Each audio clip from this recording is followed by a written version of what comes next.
This week on the Jock and Nerd podcast, it's all MCU as we review Loki Season 2 and the Marvels. Geek Boner. Plus, new release dates for upcoming Marvel movies, one last Hollywood strike update, and more, all in this edition of the Jock and Nerd Weekly for Monday, November 13th, 2023. Hi, this is Gilbert Gottfried, and you're listening to the Jock and Nerd Podcast. Why? I don't know. Check. Check one. All right. This is for all you fans out there. Let's give it up. We talk it, we nerd it. We funny, disturb it. We talk it, we nerd it. We spoiler alert. Oh yeah! That's right, give it up. Give it all up. What's up, listener? Thanks for pressing play. Welcome to the Jock and Nerd Podcast, where we give you comic book and superhero TV and movie news, reviews, and whatever we choose. Jock and Nerd. My name is Imran. I forgot my line. Hello. My name is Anthony. He's the Jock. He's the nerd. Where's the It'll script? be next time. Where's the script editor when you need one? Jesus. Also joining us, our very own Flirkin with a Merkin. It's Rug Boy. Yeah, my pubic hair fell out because I drank a lot of fucking laundry detergent. What? Yeah, don't ask. You do eating Tide Pods? What happened? Yeah. Tide Pods. Listen, when you run out of booze, you got to look for something else. Yo, you got do you get tentacles coming out of that slack hole like some hentai? No, I don't have. I have testicles. Oh, okay. But I do wear a merkin. Yeah, I do wear fake pubes. Yeah, just imagine Rug Boy with a pubic wig. What kind of pubic hair do you think I have? I think it's like long and shaggy and bright pink. I don't know. What do you think? What is it in the shape of Albert Einstein's mustache, or is it more like Hitler's mustache? Yes, it's in the shape of a Sam. What's that dude's name? Sam Elliott. You're talking about Sam Elliott. It looks like a Sam Elliott mustache. Yeah, I got the Sam Elliott pubes. Yeah, that's his right. merkin. What kind of merkin do you think he would have if he had to have one? Oh, jeez. This is something he wants to think about. Yeah, I'm not going to answer that question. I'm just flirking around. Now, Never mind. Now, what are you experiencing, Anthony? More often than not, are you experiencing pubes or lack thereof? Oh boy, what's the trend? Are you asking When you're well, he's the one who's coming personally, like if I look not your downstairs. own pubes, not your own pubes, but when you encounter pubes, what format are they in? Yeah, what is the current trend in society? Yeah, like what's acceptable these days? I would say this is a weird way to start. This is a great way to I would start say the show. it's a little more clean shaven than not. But here's the thing: a lot of times there's times when you go out and the girl wasn't prepared to come home that night with somebody. So then sometimes you got to deal with things. Wow. Not that it's too bad. That's like a nod to you because you've managed to get them, even though they were not prepared. Either they were not prepared or that's what they do. Or that's you think it's a cop out? They're like, oh, I wasn't prepared, but this is how I usually. I like to think they just weren't prepared. It makes me feel better. That's why you got to have the Manscaped 2.0. Use our promo code, listener. Jock it. No, I'm just kidding. Boo. I originally thought Imran. I thought Ruggs was asking me what I was doing downstairs. Oh, well, I know that your downstairs looks like Monica Rambeau in a headlock. Yeah, more like Brie Larson in a headlock. So, okay, yeah, think about that. All right. Well, look, a leg lock. Yes. Okay, now that we've fouled your mind with these visuals, listener, let's actually get to some stuff here. The Jock and Nerd Podcast. We do a spoiler alert. Spoiler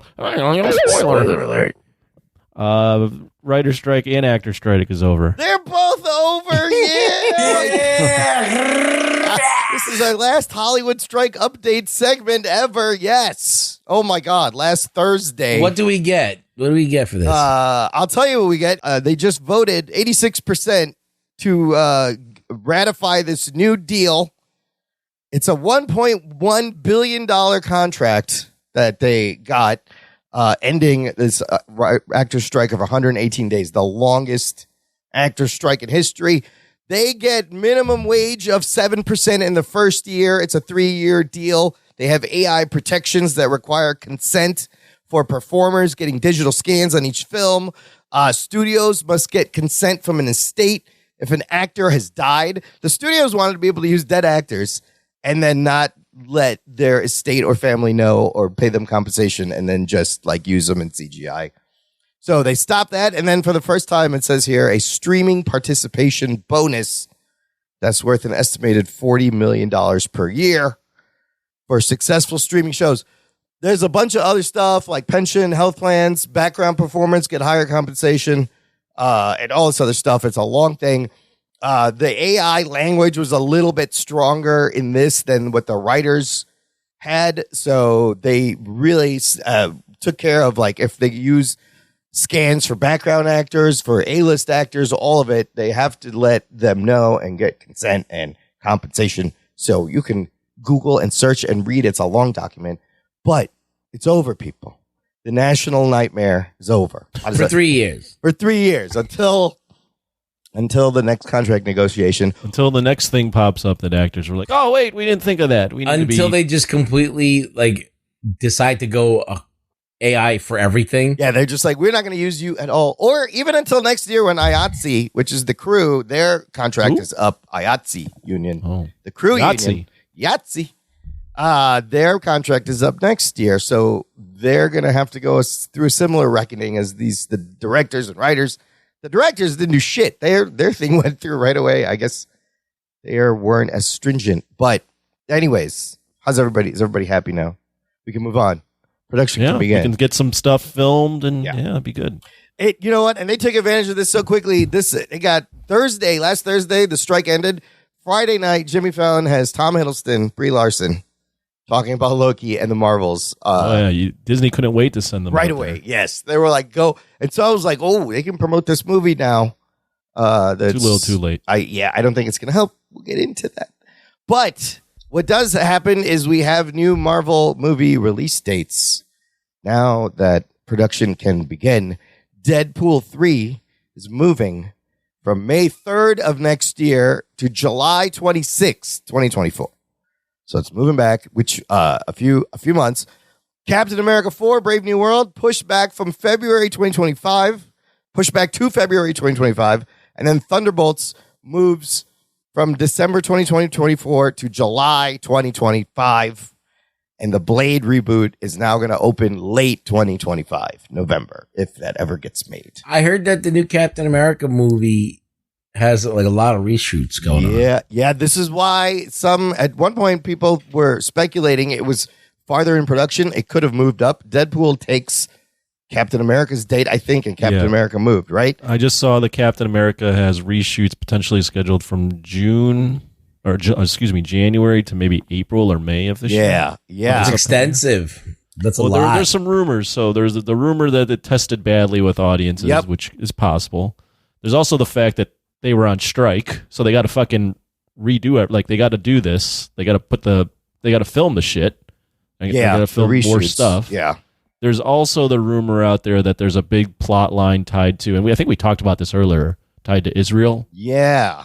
And they might have to, and that might be why they have to reshoot a lot of this shit. Oh, shit. So, I think there was an Israeli superhero supposed Sabra. to be in the movie. There's a character named Sabra. Which is what I think is potentially part of why it's not testing well, is like, this is, I don't know if we should be including this right now. Yeah, I think type thing. It's probably hits a little too close to home. They were not expecting that. It's gonna shake things up a bit. Jeff Snyder mentioned all that on the Hot Mic podcast. The test screenings were not well, and they cut 3 key sequences. And then, yes, all those reshoots. And then the Sabra thing is also kind of interesting. So all of those, it makes sense. They're going to need to. You know what, though? It's good that, we'll talk about it later, but Marvel kind of needs a break. And this whole thing has, even though they've changed leadership, a lot of the stuff that's come out has been still helmed or was started by the old leadership. The old, new, now we're going to new old leadership with Iger, but I think one movie from Marvel is good for next year. That's the thing. With this, next year we get Deadpool 3, the only Marvel movie, And Echo in January is, I think, the only show really done and scheduled to come out. So I think we need a breather. I think, like we talked last week, how do you fix this is you really just need a long break to regroup and make it special again. And this strike and all this may have forced their hand to do this. So it could work out. We will see. But yeah, Deadpool, only MCU movie in 2024. It's crazy. Play the clip. That's the wrong one. This is going great. No, not that one. This is crazy. This is crazy. It's very crazy. So, but everything is going to start going into production. So there's still going to be a big gap. This is as we see. Listener, let us know what you think. Join this conversation. Join our Facebook group. It's a lot of fun. It's called Jock and Nerd Nation. Jock and Nerd. It's a closed, exclusive group just for you. Chop it up in there. Geek out. Okay, we got two big MCU things on the small screen, on the big screen. Loki, we're going to start with the Loki Season 2 finale. Here are your spoiler alerts. Strap yourselves in, you fucks. Spoiler time. This is the 10th Disney Plus season of television Marvel has given us. And the second season of any one of these shows. We did talk about the first episode. Anthony, you want to... I don't know how you want to do. We'll go through the details of the finale and what it means and where it leaves us. But you want to catch us up. Yeah, what happens in Loki? What happens in Loki season 2 up until this finale? Oh, Loki season 2 is about the time stream or the branch timelines going all over the place, getting crazy, and there being conflicting ideas on how to handle it. But the big thing is the Time Variance Authority is not able to control the branching timelines, and because of this, it is actually erasing all of existence. So Loki and the crew need to figure out a way to... They need to figure out what to do with this. Either to keep it going, to trim it, to... They need to figure out how to handle this situation. Let's just put it like that. All because of what Sylvie did at the end of in last season season. 1. Yeah, and this second season kind of acts as like a second half of the story from the first season, really. It's a nice two-parter. And we see a lot of time travel. You hear a lot of gobbledygook words like temporal loom and a throughput multiplier and a oral extractor. A lot of sci-fi, a lot of great production design. Let's just get to the episode 6. We'll talk about episode. I mean, we can just talk about episode 6 because it all ties in everything up. It does in a nice little neat package. Sort of does it. I found it very emotional finale. It's titled Glorious Purpose, which is interesting because the very first episode of the first season also titled Glorious Purpose, bringing the whole thing into a loop. How did this finale hit you, Anthony, at the end, watching this whole season? I don't know if this is a hot take. Probably not. This is the best show Marvel's ever put out. Oh, shit. That's kind of a hot take. Shit. Really? And this is not only one of the best shows, it's one of the best things they've done. Oh, snap. And there's a number of reasons. But number one, this season, and I heard this after, was one of the only projects they've had that had no reshoots. They didn't really fuck with it. Oh, yeah. They just let them do their thing. Interesting. Okay. And unlike a lot of the Marvel shows that usually start out hot and peter towards the end because they don't know where they're going and they're fucking with it the whole time and tinkering with it, they let this team do what they wanted, and they had an ending in mind for not only this season, but to wrap up both seasons and a place to take Loki, and they let them do it. And it actually makes, in my opinion, the earlier episodes much better. It actually, that is what a finale should do. And Ruggs asked this a couple weeks ago, or maybe a week ago. He's like, do we want to see Loki redeemed? And I don't know if I wanted to see Loki redeemed, but this show gave me something I didn't know I wanted, which was Loki realizing the throne and realizing what it takes to be a god. And any good story is about a character evolving over time. And Loki in this season, and if you combine last season, plus all his history, went from this god that wants to enact his will over people because he has something to prove to his father. He wants to do it for selfish reasons. Yeah. along with, for his father, to the end, having a chance to having his friends, realizing he has friends and realizing what he can do to maintain his friends, but then having an opportunity at the throne and realizing I can finally get the throne, but I don't want it, but I have to do it because this is what a hero has to do. Sacrifice. And it is not about my will over people, but it is about the wills of every person in every single timeline getting a chance to have something. So it ends with him sitting on the throne when he doesn't want it and not being able to enjoy his friends because he knows it's the right thing to do. He realizes he's a god and he realizes what it really means to be a hero, which is sacrifice. And it was fucking awesome. That's well said. I mean, and he was always a god, right? But then now he was always a god, but he was a god in name only. Yeah. Now he's the god of stories. Yeah, he literally... But he has to sit there by himself. Yeah. Similar to Spider-Man in No Way Home, where he has to give up his love life. He has to give it all up because that's what a hero has to do. Loki he finally gets everything. He has it. He has his friendship. He has everything. He's got to give it up. And he's got to give it up. I mean, it is a fantastic character arc for this. He's the only one that can go out there and do this. Yeah. Hiddleston mentioned on the Fallon show, he's like, I was cast 14 years ago. So he's been in like 6 movies and 12 episodes. And what a journey. And Loki's the only character that's gotten 2 journeys. Yeah. And they both work. They've killed him twice. Yeah. They've killed him plenty of times, but they kill him in Endgame or Infinity War. That works as a journey. They bring him back. They have him sit on the throne. That also works as a journey. Yeah, it's pretty dope. Ruggs, I loved it. Ruggs, were you satisfied? How'd this hit you? Oh, I thought that the final episode was very good. I thought it was a good finale. It was emotional, and it had a little bit of a punch to it. And I did ultimately enjoy the show. I also, the fact that there's multiple timelines, that the evil Loki could still be out there. So that's also a possibility somewhere out there. Yeah. So we don't necessarily have to trade one for the other. So yeah, I did like it. I liked it a lot. I thought it was emotionally good. It was poetically good. I still don't know everything that was going on. I still don't understand half the shit that happens in the show. I do have some questions, and yes, I'll agree. Some of it was a little confusing. But overall, it felt right. So, like, the fact that he mastered how to move through time is cool. Yeah. And that he spent multiple years trying to figure this out. It makes it, even though that, like,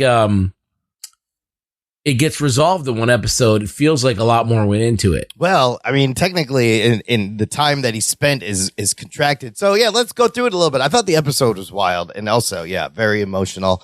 And I was like, it's very inventive. The production, not only emotional. Sorry, just sorry to interrupt. Yeah, but one of the more I like when Marvel's really rolling. It's also very philosophical.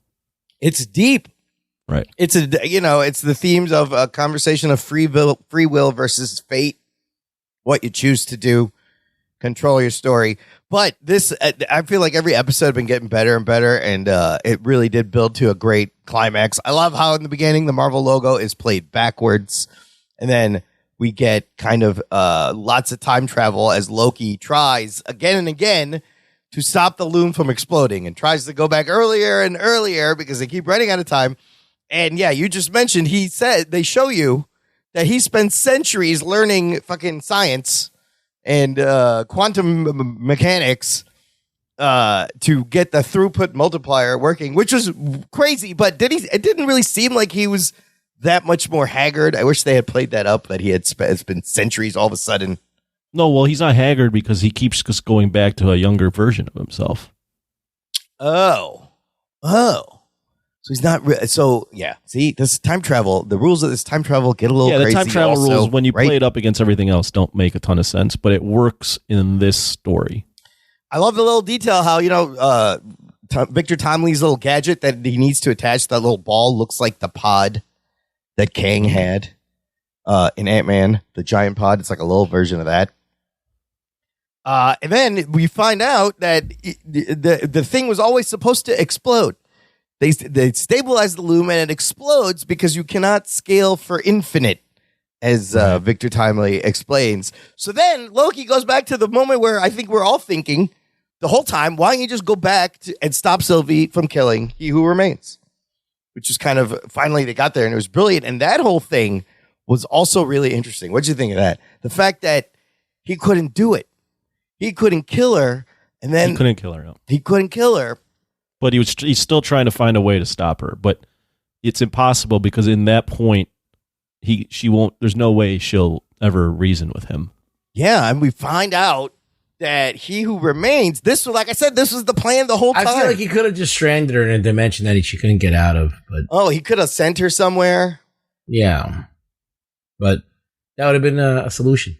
There you go. And then we end up with like another version of the end of season 1, and just this reveal that he Who Remains has been caused because they never explained why Loki started time slipping. We find out they explain it. This is all He Who Remains' plan, and they do a little Edge of Tomorrow thing where he's like, "How many times have we had this conversation?" Oh yeah, it is an Edge of Tomorrow. It's totally that kind of time travel where you go back over and over again. But this was all his plan, and we're back to like, you either got to kill me and take over, or you either got to take over or kill me, and the multiversal war happens. Back to the beginning. No, those aren't the options. It's not that anymore. It's either kill Sylvie. Oh, right. Or the universe will collapse on itself because the loom is a failsafe. Oh, just used to protect the sacred timeline. See, this is where it got kind of muddy. I was like, okay, so wait, what does that mean exactly? It was all it was always going to prune everything to one. Yeah, it's always going to prune everything. So if it got too out of control, it would kill everything off, and then it would just erase all of existence. So the only option that Kang gave them is basically protect the sacred timeline, or you also, like, everything dies. I still, for the life of me, don't understand why the timeline, the TVA, needs to exist at all. Because the time exists in spite of them, right? So, like, they don't need, the TVA is instrumental for time existing, and the fact that they're pruning timelines to keep a sacred timeline is basically, in this story, not what they want. They want the other timelines to exist, but they want these multiple time streams to go through the loom, though, because then they can be managed. I don't know. That's where you lose me.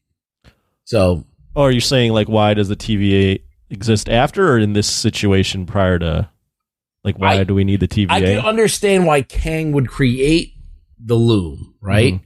Because he wants to control time, right? But when you get down to the nitty gritty, time doesn't need to be controlled. It exists without the TVA. It's going to exist in spite of it. All these multiple timelines are going to exist, and they're going to do what they do. So then you don't need a TVA necessarily. But I think Kang engineered it so that he did engineer it to go through the loom. So, and the loom, because it's going through the loom, it's going to collapse on itself. So, because the loom exists, the loom is going to fuck up time. It's like it detonates it. Yeah. Right. So, but the TVA, the TVA didn't need to exist until Kang created it, but in the situation before we get to the end of it, the TVA is pretty much useless. It's like putting a dam on a river. The river's there. Right. It's running. Okay. Yeah. And then they create the TVA, which has to control the stream. Moderate the stream. Yeah. But if it breaks loose, it'll just go back to its natural state. Like it does it. But it'd be like if it breaks loose, the dam has oxygen destroyer in it. It's like in Superman, they've built a city where all the water used to be, and now all those people are going to die. Right at the bottom of the dam. Yeah, great place to build a city. Yeah. But that kind of happens, right? So in this loop, the loom was always supposed to explode, and like Timely and OB each taught each other. Like that was the loop. He would always get the book that OB wrote, but OB wrote the book because Victor Timely wrote it because he got it from him. I'm not going to think about it too much. Anyways, the end is wild. I love this whole end bit where Loki realizes his sacrifice, locks himself out, goes out into the temporal loom. He gets that new costume with the new horns that looks like it's made from the same material the Citadel was made of. And there's all these dead branches, dead timelines, and he grabs them, he turns them green, and goes, and then a throne is built. Oh, it's fucking epic. The music in this part is amazing. The music is amazing. The music is awesome, and the CGI looks fantastic. Yeah, it actually looks great, and I think a lot of the reason for that is the show's not tinkered with. So they had they didn't have to redo everything last second. You know what? That's funny you say that because I just found these two articles on comicbookmovie.com. One of them is, so the creator of the show is Michael Waldron, and he wrote a bunch, but then Eric Martin is the head writer of the second season. And he says they changed episode 3. Kevin Feige personally changed what they were going to do in episode 3, but probably in pre-production before they started shooting. That was going to be a side mission with Ravonna and Miss Minutes. And then also something about episode 5, their original episode 5, he says was nuked, quote unquote. But at what stage is unclear. If this was early, then... Well, there's also an interview where he's quoted as saying, so I don't know where that's from. But there's also one where a video interview where he said there was nothing touched. Really? Yeah. Eric Martin, the same guy, the writer. Yeah. Interesting. So I don't know, but whatever it is, you can certainly tell that there was, because even the music and the distinct visual style and again the story wrapping up where now you go, oh, like they had an ending in mind for this, and like it's not like they started with where they had an idea for a story. They already had where they wanted to go. It was just getting there. So that's like an awesome finale, right? A good finale is like we knew we were going to end in this place. Like not like Game of Thrones, right? Where we didn't fucking know where we were going to end. Or like a lot of the things that crumpled towards the end. It's like we don't know. We just kept making stuff, but we had no idea, no plan. They knew exactly where they wanted to go. They wanted to redeem Loki and make him a hero. Yeah. No, they just had to get there. And it is like, it almost ends like a series finale, like the end of Loki, and it's tragic and sad, but, like you said, he gets what he wants, but he makes a sacrifice. And I mean, you even, I know you didn't, you even glossed over, there's some good shit with like him talking to Sylvie before, and like she's like, you want my permission to kill me? It's not going to happen. Yeah, she's like, or like him talking to Mobius. Yeah. Like he goes back his new version, but he talks to old Mobius, and even then he realizes that Mobius, without being his friend, is like a fucking good guy and like couldn't kill a child or couldn't prune a child. There's just so many like good little conversations. Yeah, he tells that story about him, that they couldn't prune a child. Well, he couldn't, but Ravonna could. Yeah, well, that's right. Because he's basically like, how do you decide who lives and who dies, right? As he's contemplating what he has to do. But man, so now he's in this tree. It's the tree of life from yes. How do you say that? Yggdrasil, the tree of life from Norse mythology, connects all the 9 realms. So we see him sitting there, but then they give us a bunch more. So here's where everybody ends up. The TVA is still around, and this is where I was confused. They're keeping tabs on the variants of He Who Remains, and now those variants don't know that the TVA exists at all. They mention what happens in Ant-Man 3. They mention that the 616 Kang variant was taken care of, right? They show us young Victor never gets the handbook through the window. They show us Ravonna in the void as Alioth approaches her, and then you notice there's a pyramid in the background, but we don't see what happens to her exactly. They show us Mobius going to visit his variant on the branch timeline, playing with his kids. And Sylvie shows up, and she's like, all right, well, see you around. I don't know where she's going. He's like... she's going to McDonald's. Yeah, she just wants to live her life. Yeah, she's like, I'm out. And he's like, I'm just going to hang out here, spend some time. And then time pass. Yeah, I want time to pass.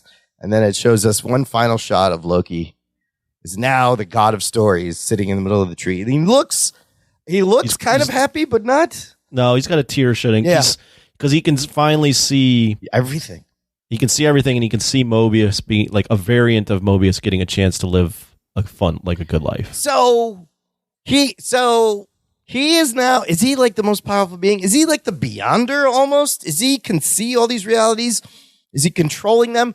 How did the Kang variant still occur? I have so many questions. How do they still exist? The thing is, I don't think Loki is going to interject because now his whole spiel is, and Sylvie told him this, like to paraphrase, is just you have to let life play out.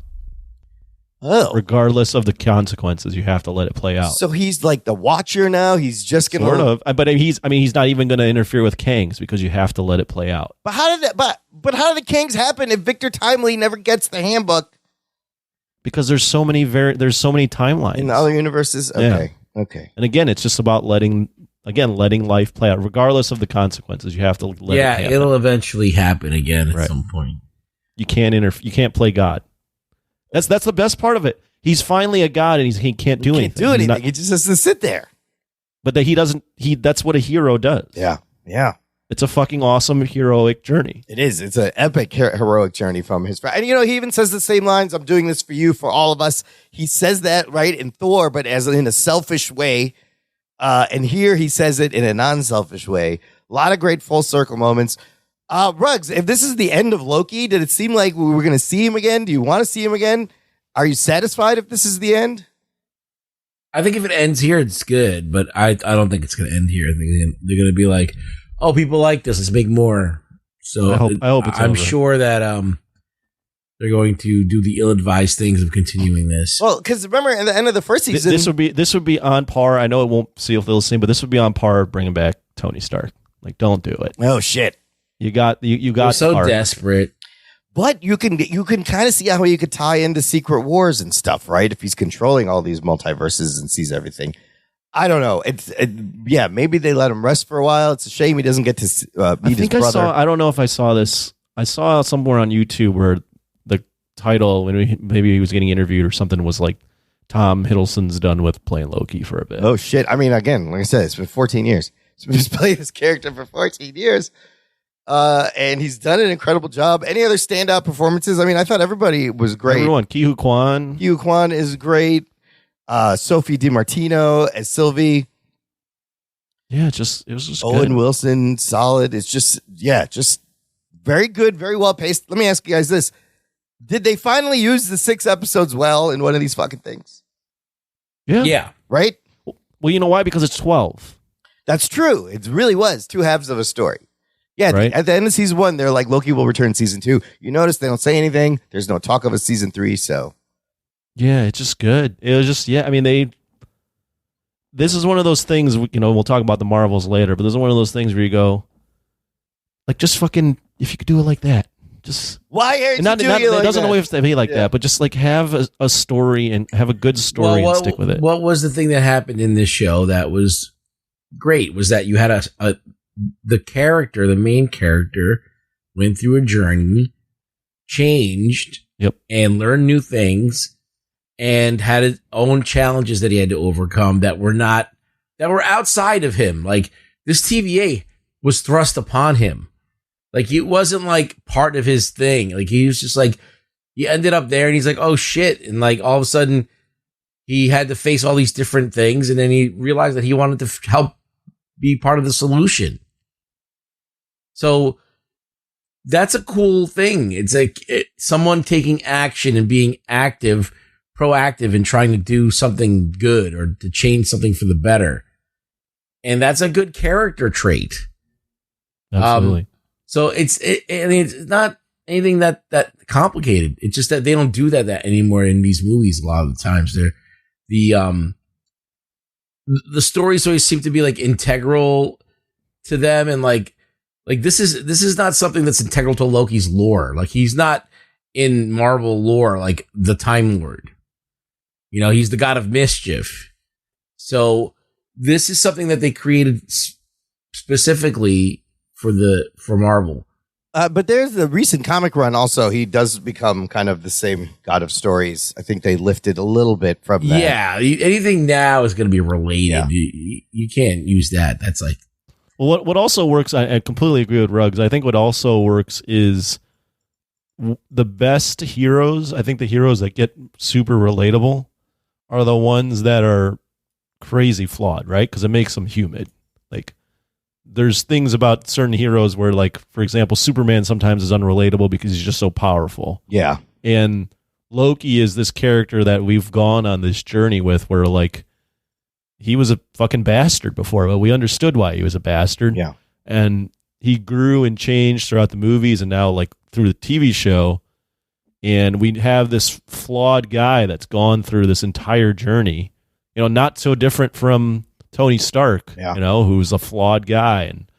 And it's just much more relatable, right? Like, because he's an anti-hero. That's why these gray characters are more interesting. Absolutely. And people so are drawn to anti-heroes. There's a reason why Scorsese always goes there, because it's very interesting to see somebody who doesn't always do the best thing or is a selfish person, and they do find a reason to not be. Yeah, it's human. Yeah. You know, the best stories and superhero stories are just reflections of humanity.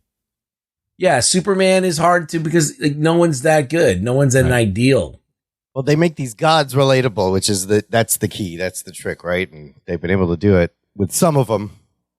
Yeah, there's nothing wrong with idealism. It's just that there's got to be a practicality to it and a reality to it. There's got to be some flaw or quirk that, like Spider-Man, for example, is very idealistic, but he often gets in his own way and makes things worse. Yep. So like, it's just, you have to add a little bit more to like something like Superman. He is very easily someone who is hard to interact with because he's so different than everybody else. He is like a Jesus kind of character. So he's holier than thou, and it's a little bit weird. It's off-putting.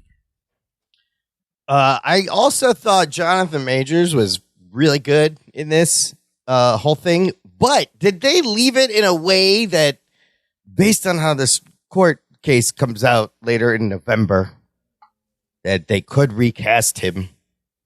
After, like, does this have that big implications in the MCU overall? I feel like it kind of does. I don't think they actually wrote the story or put out the story that they did with that in mind at all. Yeah, because it doesn't really do anything with that. I mean, but I guess this is, so I think the story they had was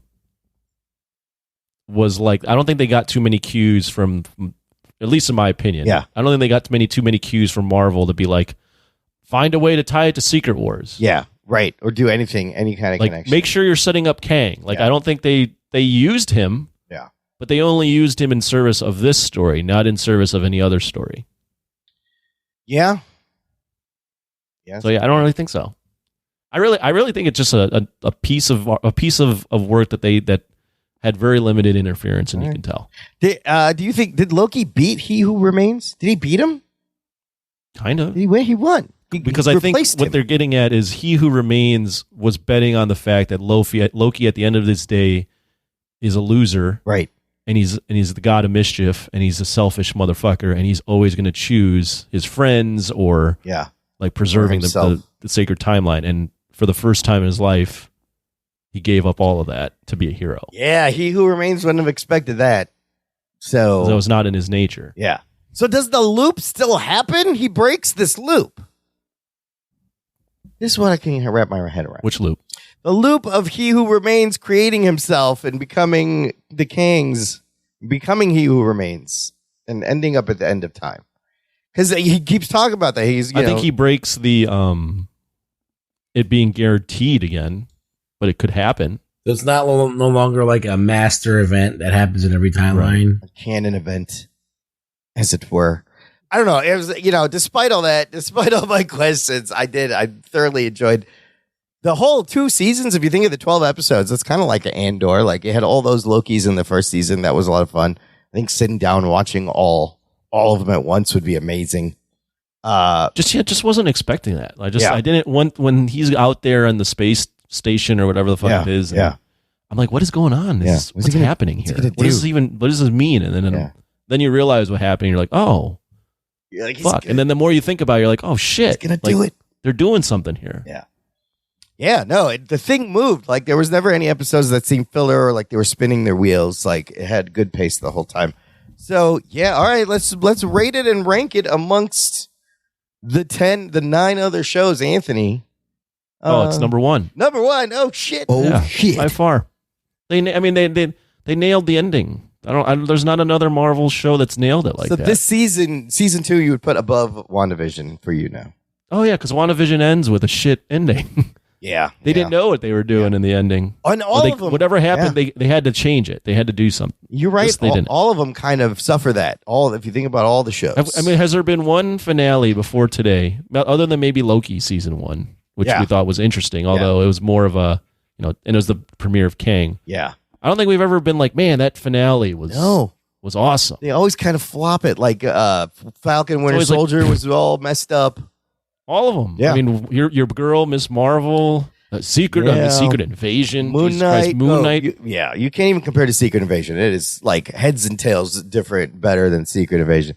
Holy shit. All right. And it doesn't end on there's nothing, there's no punches. There's nothing. I mean, he's kind of just trying to stop Sylvie, but it's not about the action. Same with the first season. It ends with the conversation. And this season kind of also, they do it again. It ends with there's no big You don't action need scene. superhero shows to end, or superhero things to end with a big fight. All right. No, you just need a good story. Rugs, what about you? How good was this story? Where would you rate it, rank it? I think it's probably the best Marvel series. Yeah. Without question, because it sets out to tell the story it does. Yeah. It does it very well. And then it has some great music that really sets the tone. The direction is different. And you have all the major players, the big actors in there. You even had Kang, who's like the big bad they were developing, and he was in the show. So there's a lot there. So yeah, it's easily the best Marvel show. It's consistent, and it's not hard to see how this is better than everything that they've done.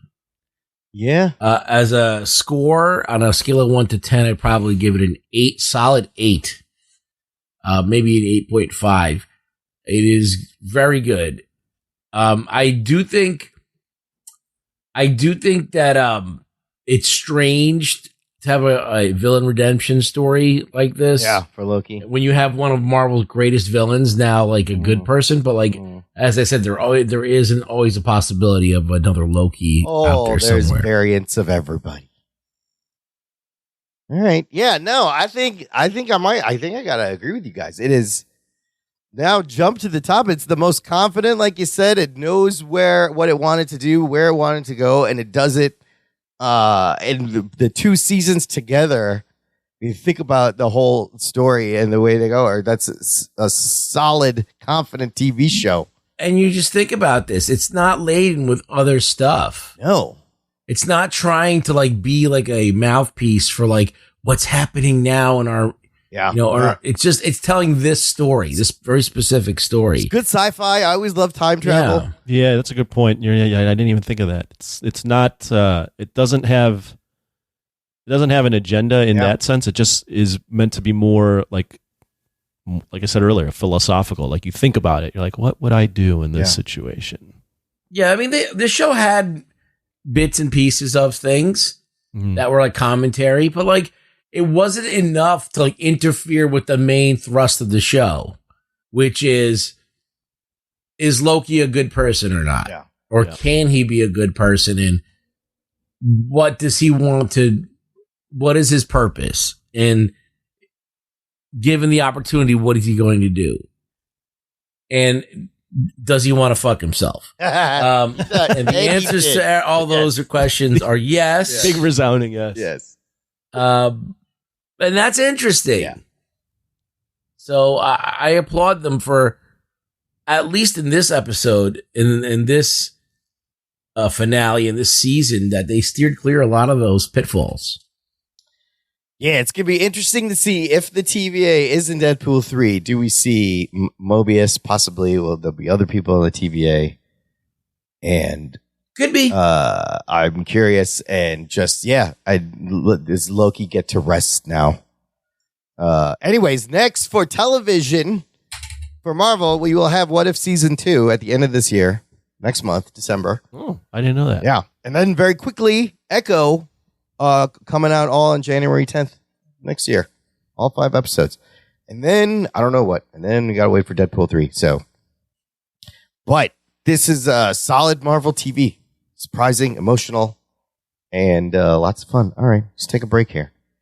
We're going to play some promos. We can come back and talk about the other big Marvel thing. Of course, the Marvels on the big screen right after this. After these messages, we'll be right back. Hey there, everyone. Brian here, host of TV Trivia Pod. It's a trivia-style podcast focusing on TV and movies. Listen in for questions like, what's the name of Michael Scott's screenplay? What do you say to view the Marauders map? And what's everyone eating in the post-credit scene of Avengers? Play along to TV Trivia Pod anywhere you get podcasts. And stay tuned for more trivia. I'm Imran. And I'm Sophia. I'm the brother. And I'm the sister. And we are watching a show about cousins. We're your hosts for Dance of Joy, a Perfect Strangers rewatch podcast. We grew up watching the 80s hit sitcom, and now we'd like you to join us every week as we rediscover our love for our favorite TV cousins, Balky and Larry. You can find our show at danceofjoypod.com and on all major podcast platforms. Now we are so happy, Sophia. We do the Dance of Joy. Imran, this is a podcast. They can't see us. Oh, po. The Jock and Nerd Podcast. Listener, if you enjoy the show, the best thing you can do to support the show is join our fan club over on Patreon. Visit jockandnerd.com/Patreon. Jock and Nerd. And you can give back and sign up. There's a bunch of tiers. There gives benefits. You get stuff like access to an exclusive podcast feed where the shows come out early. There's bonus content. All our instant reactions for the Marvels went up there. We also do monthly Discord hangouts. We hang out, geek out. And this month's Discord hangout, it's this week, fellas. November 16th, Thursday. Oh, I'm out. November 16th. Oh, shit. All right. Rugs, I'm going to need you there this Thursday. Pencil. I'll do it. Pen it in. Write it in ink. Join us in other fun stuff. Anthony will have you there. I'll be tired, but I'll do it. Listen, this is what we do for our fans, for our patrons. It's a fun community. Sign up today, jockandnerd.com/Patreon. Okay, let's get to the big Marvel movie titled The Marvels. Also came out this week. Very, very fun. A lot of geek boner, or is there? We'll find out. Here's your spoiler alerts. Before we get started, does anyone want to get out? The Marvels is the 33rd film in the Marvel Cinematic Universe. Jesus Christ. 33rd film. They're older than Anthony. No. Not only that, it is it's almost. No. Almost. No. It's close. Catching up to Marvel's, catching up to Anthony. It is also a sequel to Captain Marvel from 2019. It is also a continuation of stories from the miniseries Miss Marvel on Disney Plus and WandaVision. It's a bunch of things, all right? It's a bunch of things culminating in this movie. On Rotten Tomatoes, right now, it started out not fresh, rotten, but currently sitting at 62%. No, that's fresh. It's fresh now, 5.9 out of 10. Critic rating, audience score, 84%, okay? So that 62% puts it towards the bottom, just ahead of The Eternals, that had 47%, and Ant-Man 3 with 46%, and just behind Thor, Love, and Thunder, another recent movie, 63%. Oh, very interesting. Okay, here's some more interesting numbers. The budget of this movie is reportedly $274 million, but they got a subsidy from the UK of about $55 million.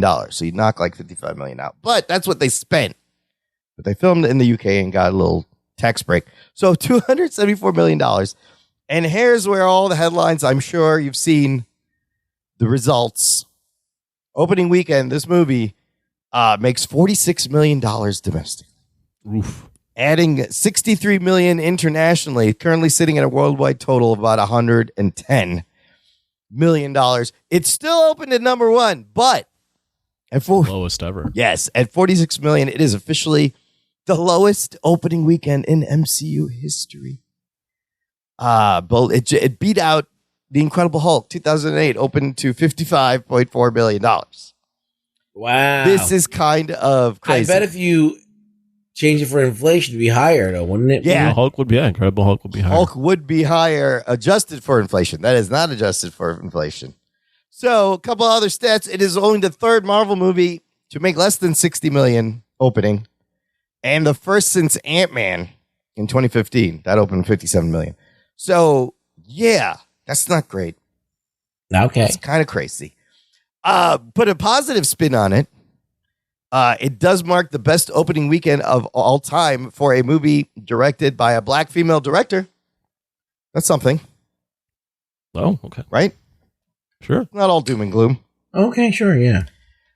In this movie, that director being Nia DaCosta, she is the first black woman and youngest to direct a Marvel movie.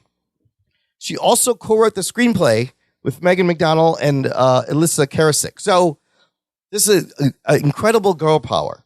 Directed by a woman, written by 3 women, starring 3 women in the lead with a female villain.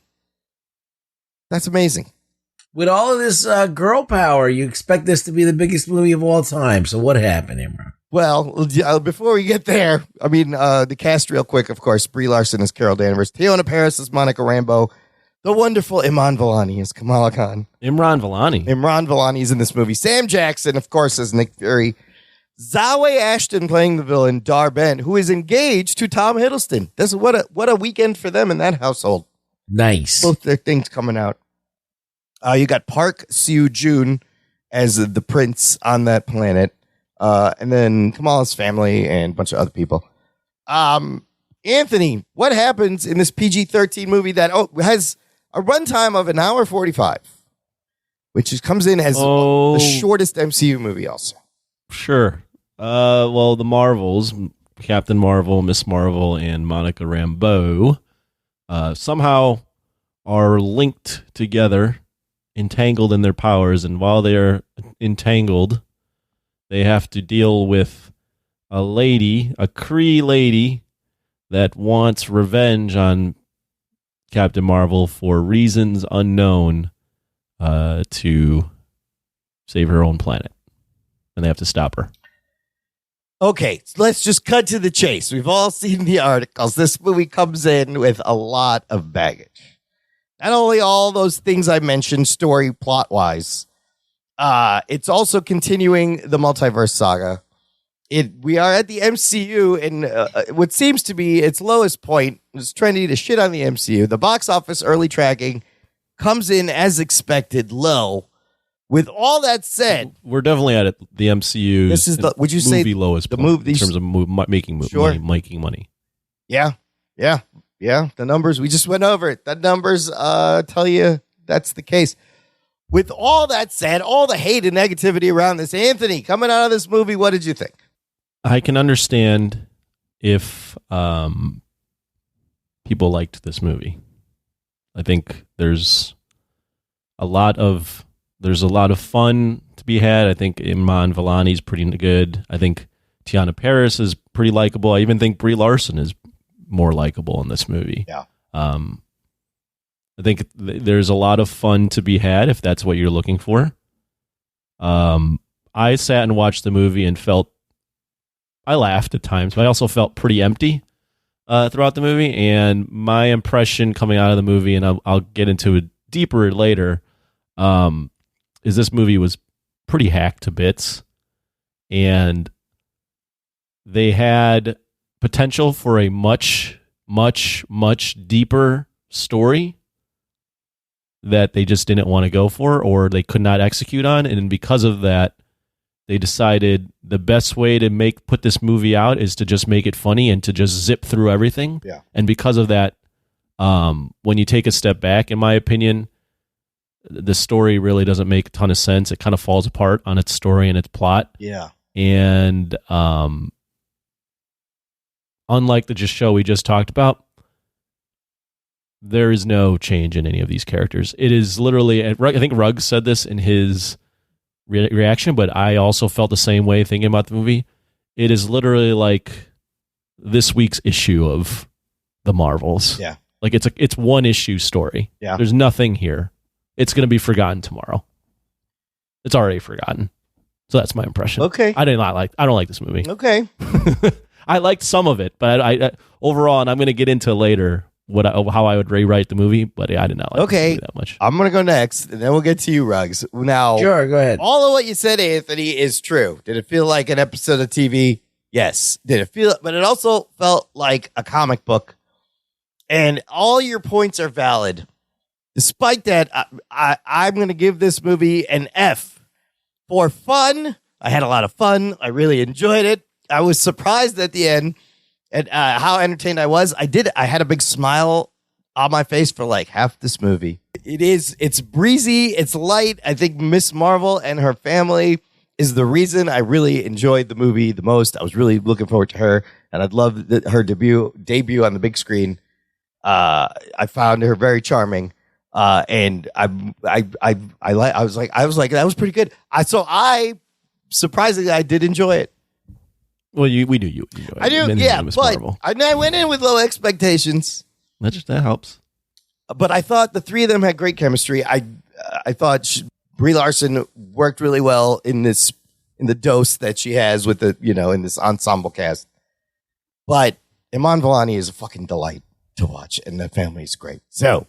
I know that some people found her annoying because she was always like, "Oh my god!" So yes, there's a little bit of that. Oh my god! There's a couple of divisive scenes that I want to ask you that I think people are really going to be, scenes. Yes, that you're either going to love or you're going to hate. Oh, Ruggs, where'd you land at the end? Well, I didn't want to see this movie at all. Well, nobody did apparently. Yeah, but I went because I had to for the show. And I was like, oh, this is going to be fucking torture. And sat down and I knew it was going to suck. But as a piece of entertainment, like that just kind of went through the motions. It was breezy. There was good chemistry. And, there was enough action that moved along that, it didn't like pain me to watch it. I was having an okay time, at the movies. But if you actually stop and look at this movie, it is a fucking hot mess. It's bad. It's really, really bad. Now, I'll tell you some of the things that are saving graces. The chemistry is good. Yeah. Mm-hmm. And the fact that they did this annoying, even though it's very annoying, the power shifting, the fact that they minimized Brie Larson and didn't have didn't give an opportunity for some idiot writer to write her the wrong way again, and making her an asshole. I mean, they still made her an asshole, and we'll get into that later, but you don't notice that she's an asshole for most of the movie because they're moving so fast and switching powers and stuff. So that worked into making this unlikable character a little bit more likable. I mean, I liked her better in this than in Captain Marvel. That's for right. Sure. Right. Well, it also works to depower her, right? Yes. So because if you every time she uses her powers, you can't use them actually. Yeah, so it does help. You nerf the character. But it's a clever use of that trope, and I thought there was a lot of clever. Well, can I comment stuff. on that? Yeah, I feel like the movies actually just revolves around that. Yeah, and it's a clever trope. Yeah, but it's like a 30-minute TV show episode trope. Yeah, it's done. It's overdone. The only part that I thought that helped carry it was the training sequence. That montage is great. Where they learn to work together, and you're like, okay, now they're building. Now they're just going to use it in a way that's useful, and that we all can understand how it works and this and that. Because I think in the beginning, when they were using the powers, you're like, what the fuck is going on? You're confused the whole time. Oh yeah, and then that scene helps a little bit. The power switching is very jarring at first, and I don't know if this is just spin, but I read in Nia DaCosta in an interview. She said we did that on purpose to put you in their shoes, the jarring nature of them just jumping around. But then the fact that you have these three fight scenes happening at the same time in different parts of space was kind of fun. So it was confusing, but then when you get to that montage scene, and then when you get to the scene at the end where they're coordinated and they know, they're timing their jumps Like, that shit is cool. That was different. I thought that was great. Yeah, I think that the only thing I could say is that if you're like an idiot 7-year-old, you're going to love this movie. But if you're a smart 7-year-old, you might be like, what the fuck am I watching? You have to be kind of idiotic to love this movie, Imran. Do you? Wait. Yeah. Okay.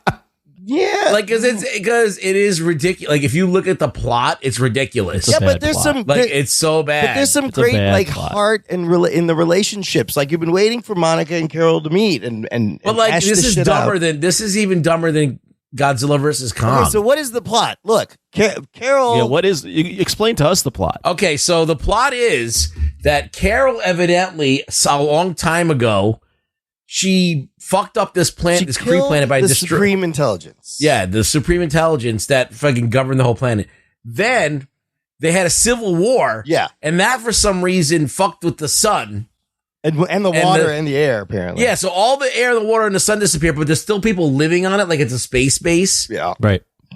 And the whole place isn't frozen over because it should be. Right, it should be a completely frozen ice cube. Yeah, their sun is all fucked up, and it's got like. And then you tell me that Carol Danvers could have like ignited the sun again, no problem. This whole time she could have just done that, and she didn't do it. Yeah. Then the bad guy who's mad at Carol Danvers is searching for bracelets that if she puts them on, she just explodes.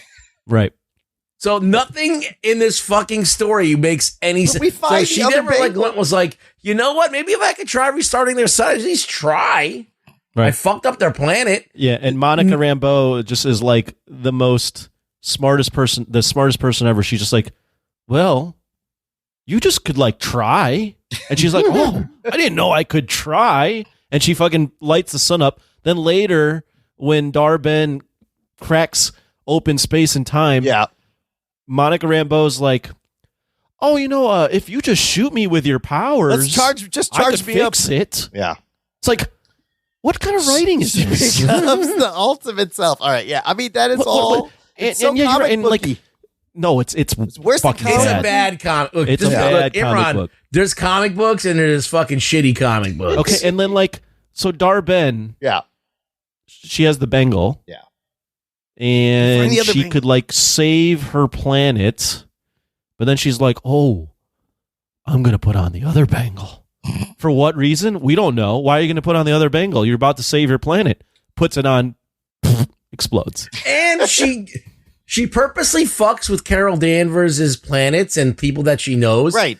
So who's going to stop her, obviously? It's personal. It's going to be The only person that can stop you, you're fucking with her shit, so she has to fucking get She involved. dies at the end, right, Dar-Ben? I She forgot. does, she dies. She does She die. could have went to untold amount of planets with water with nothing living on it and just taken that water. Well, and by the way, that whole plot line is like from fucking Spaceballs, where they're Yes, where where they're they suck sucking the the air out environment. with the giant vacuum cleaner. Well, also throw in the fact that the Hala has been fine without all this. Yeah. And we're supposed to be like, oh my God, you're taking away the water.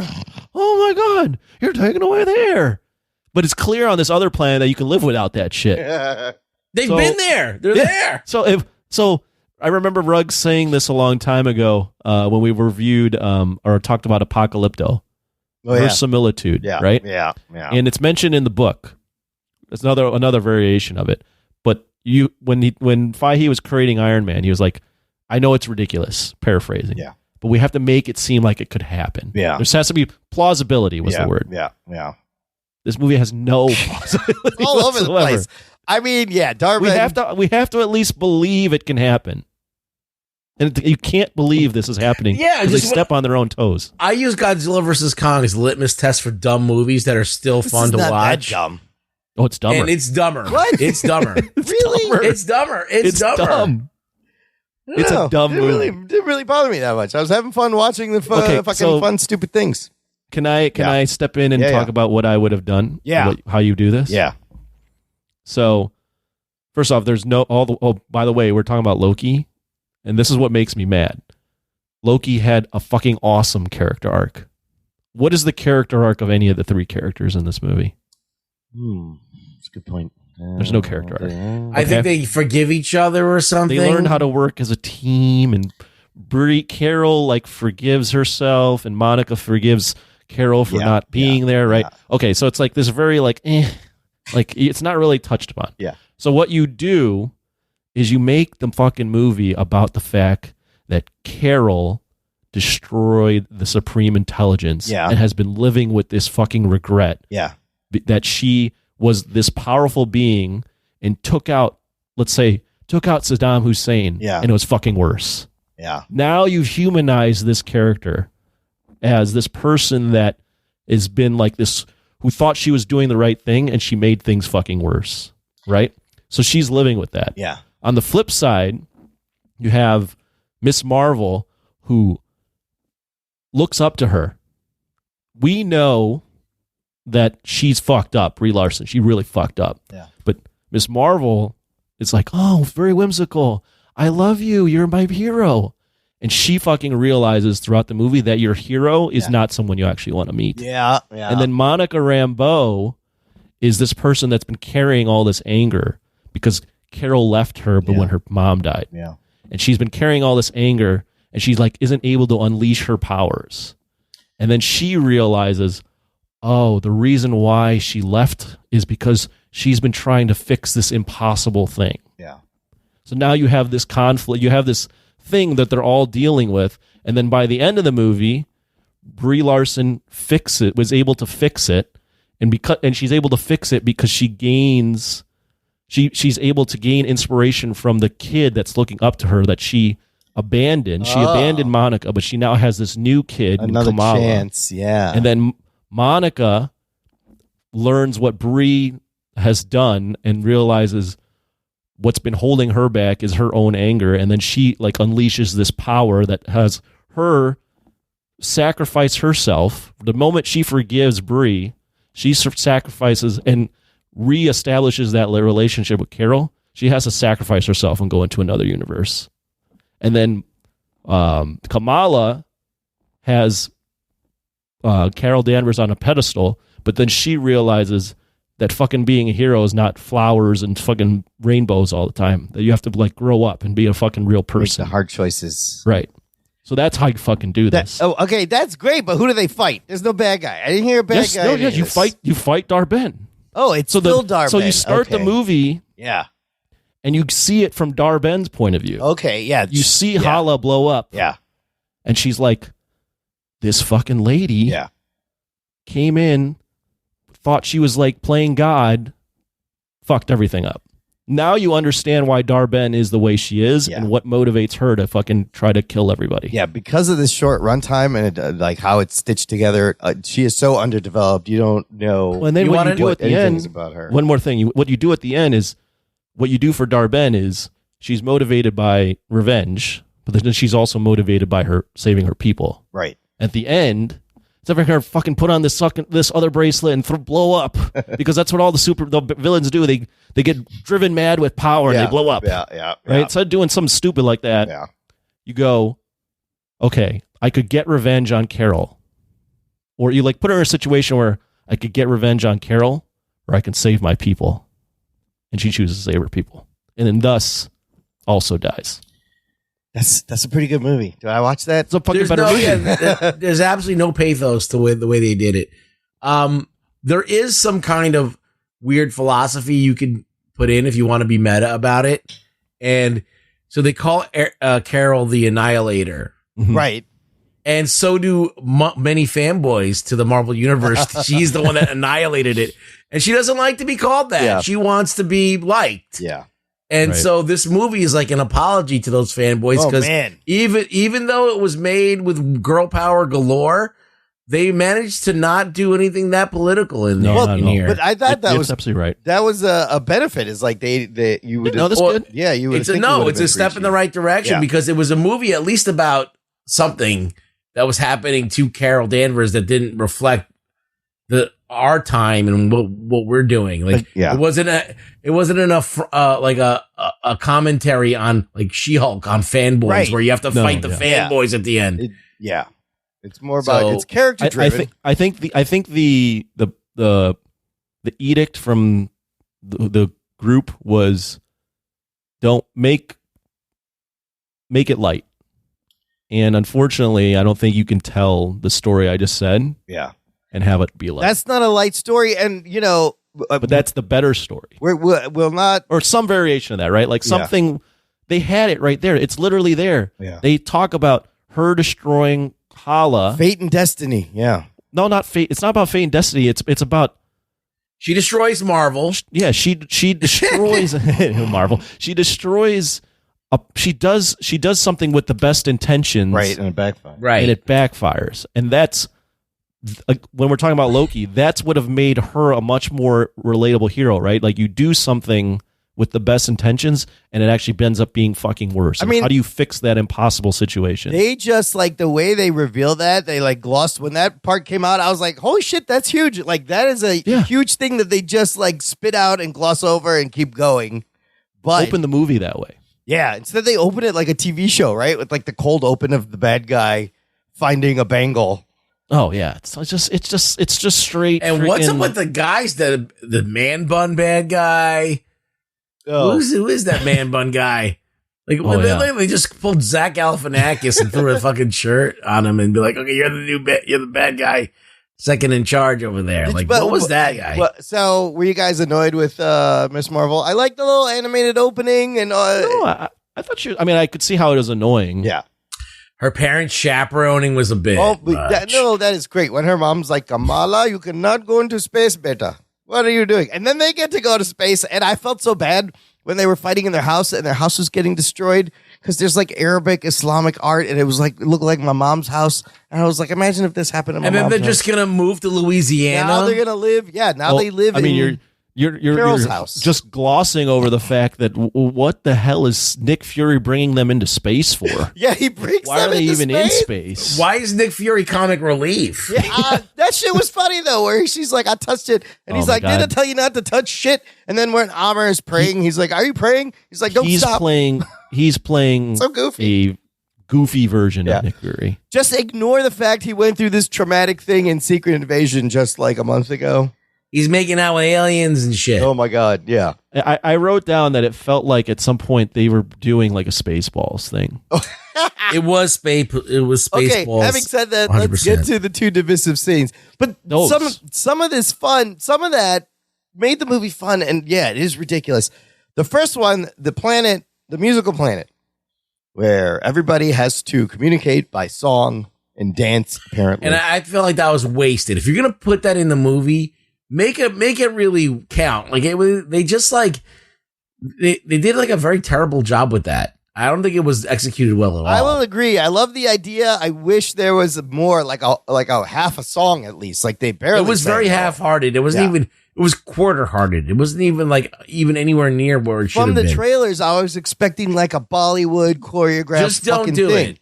Just don't do it. It's like Taika Waititi, James Gunn, but they half-assed it a little. Yeah, and I mean it's somewhat funny, but when you think about like what they like, you can tell the movie's so cut. Like people appear in places. There's one scene where Monica Rambeau's fighting on Saber, and then they cut, and she's in front of Miss Marvel's house.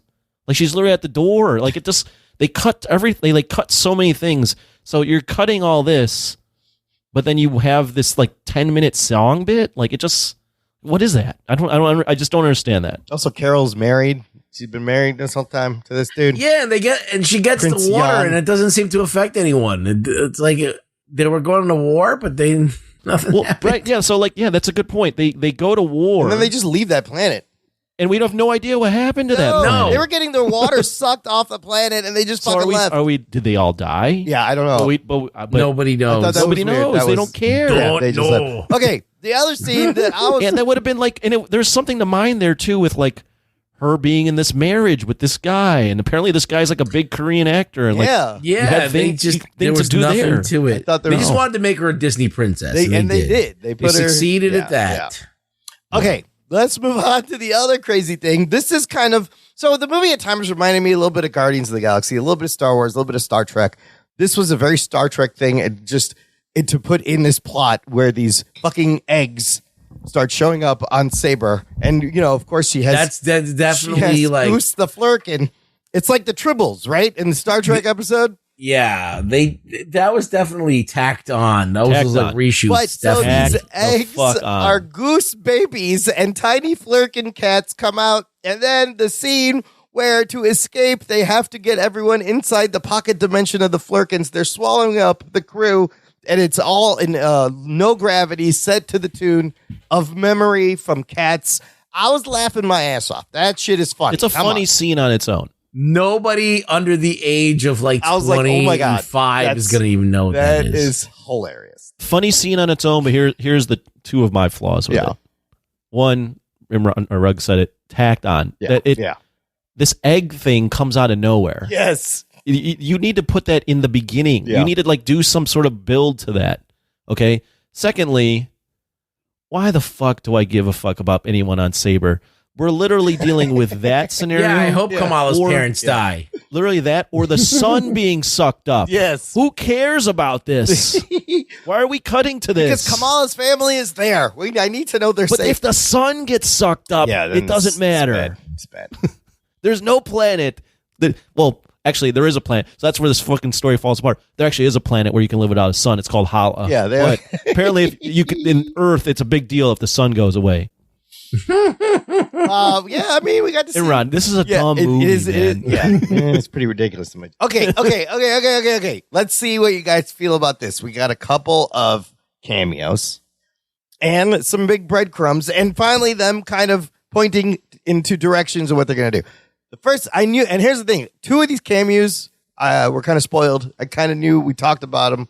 Yeah, I think you talked about them. One was not spoiled, and it surprised me. I'm going to start with, we get Tessa Thompson as Valkyrie. Oh, you're talking about that? Yeah, that look, that's one of the three. It counts. She shows up. Okay. She's the head of Asgard. She takes all the Skrulls. This whole Skrull thing, too, like they couldn't find them a planet now, but Tarnax got destroyed, whatever. They're going to live on Asgard. But didn't it seem like Carol and Valkyrie that were could have been better, too. So just real quick. Yeah. You have the Kree, you have the Skrull, awkward. like in a better movie. Yeah. The Kree and Skrull are negotiating, right? And because the Kree need a home. And the better movie is Carol shows up and they like explain this. She shows up with good intent, but it actually fucks things up even more. So she keeps fucking up. That's kind of in the movie, but they don't really, they're not really focused on the fact that the movie actually doesn't really give a shit about the fact of like making Carol a flawed character. Yeah. It just was like, she's just like, oh, I don't want to be called the Annihilator. Stop. Well, they had a moment when they were trying to save the refugees. Yeah. And Kamala's like, you're just letting people die. Yeah. And they never talk about it again. Right. Yeah, that's where I thought she was going to be like, this is where you got to make the hard choices if you want to do this. But no, they just kind The of movie's not concerned about that. take off. They want to keep it light and breezy. Light. So did it also seem like Valkyrie and Carol were maybe a thing, something going on there? It seemed to be Well, Cartman said it best. as what's her name? Kathleen Kennedy. I actually I didn't notice any sort of, I thought it looked like it was a platonic relationship. Yeah. The second cameo, what in some cases would have been a end credit scene. It's weird, and it happens. Definitely tacked on. Right as the movie ends, we just cut to Kamala Khan pulling a Nick Fury, waiting in the darkness for Kate Bishop. I was like, holy shit, Kate Bishop. And I liked it. That was great. She's got the little iPad with everybody's information, and she's like, I'm forming a team. You lucky the pizza dog's there. I was not expecting this. The Young Avengers is something they are leading to. I'm so glad that they're starting to put this together, because this could be a great group of people. I liked it. I thought it was funny. Yeah, that was great. I was not expecting to see Haley Steinfeld. Ruggs, any comment on that? Excited for Young Avengers. I'm looking forward to seeing Haley Steinfeld run again. Yes. Awkwardly. I wish it would have been a credit scene, but whatever. Because it doesn't really tie the end. I don't know why it's at the end of the movie. I know. It is weird. It is awkward. It does bring another TV show to the screen, debut to the screen. And then the mid-credit scene. Before you get to that mid-credit scene, can we talk about the scene that leads to this mid-credit scene? Yeah. Oh, yes. What happens at the end of the movie? Again, Monica Rambeau is supposed to be like a very relatable character, and she is. Like, that's one of her defining traits, is like she's normal amongst these people. But for whatever reason, they write her to be like now Deus Ex Monica. Yeah. Like can figure out everything right on the spot. So she closes the portal, but she closes it and she like knew the whole time she's on the other she's side. gonna be on the other side. Yeah. And Brie Larson like is emotional about it, but like there's been no build to this. That she could even do this. 2, what are the implications? So like it's not an emotional moment, even though they play it up to be. Yeah. But then because of this, she's trapped in another universe, which leads to this fucking She scene. seals the jump point from the other side. I mean, she becomes like the full like photon character in the comics. That's what happens. She like becomes light, but yeah, it all happens very quickly. All of a sudden, What is her power set? She said it. She can manipulate light, shoot light, phase through. I thought her phasing powers were well used in the fight scenes. You know, where she could just walk through. Miss Marvel hardens light. So that means you can control light. Clear. Not That really means sure. if you get Not really sure. punched with more energy, you can absorb, hold it. I don't know. You can break cracks in the space time continuum. You can seal cracks. Also, I thought it was interesting. Like Kamala Seal didn't have cracks, right. Kamala didn't have her. Who made all these? Who made all those cracks? Who made all those like fucking hexagons? Why aren't they fixing it? Where are the people who made them? There's other jump points, and then there's like Was it Nick Fury that made those? probably Saber. No, I it don't was know. wasn't it Darben? She was using it. She was making the unstable ones, but then they have actual stable ones that they use Oh, that are like got it. whatever. I wish I knew more about the damn Kree.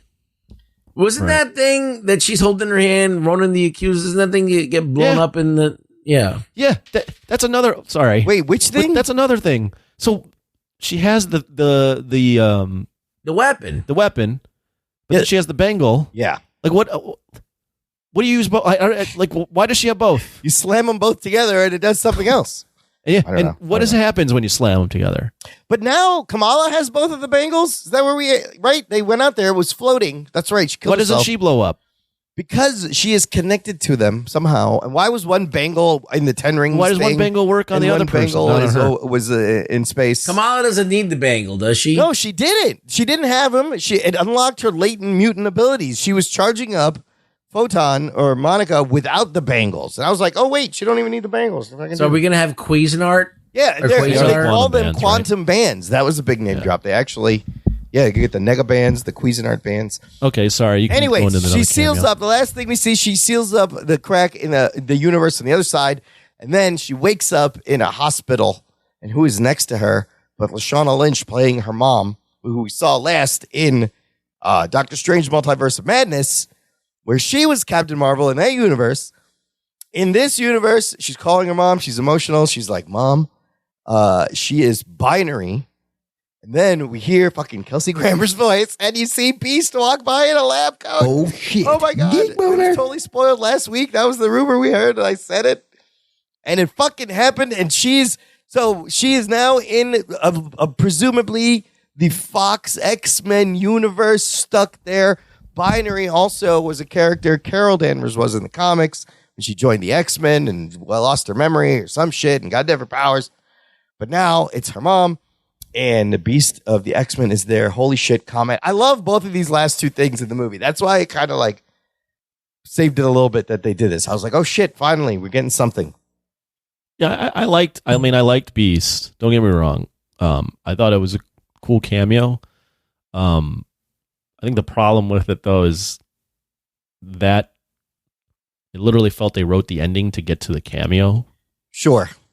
Like the ending doesn't really make any sense and isn't emotionally hitting. Like you can make that ending better by doing the work and building to this, like I told you earlier, where Monica now realizes what Brie had to do.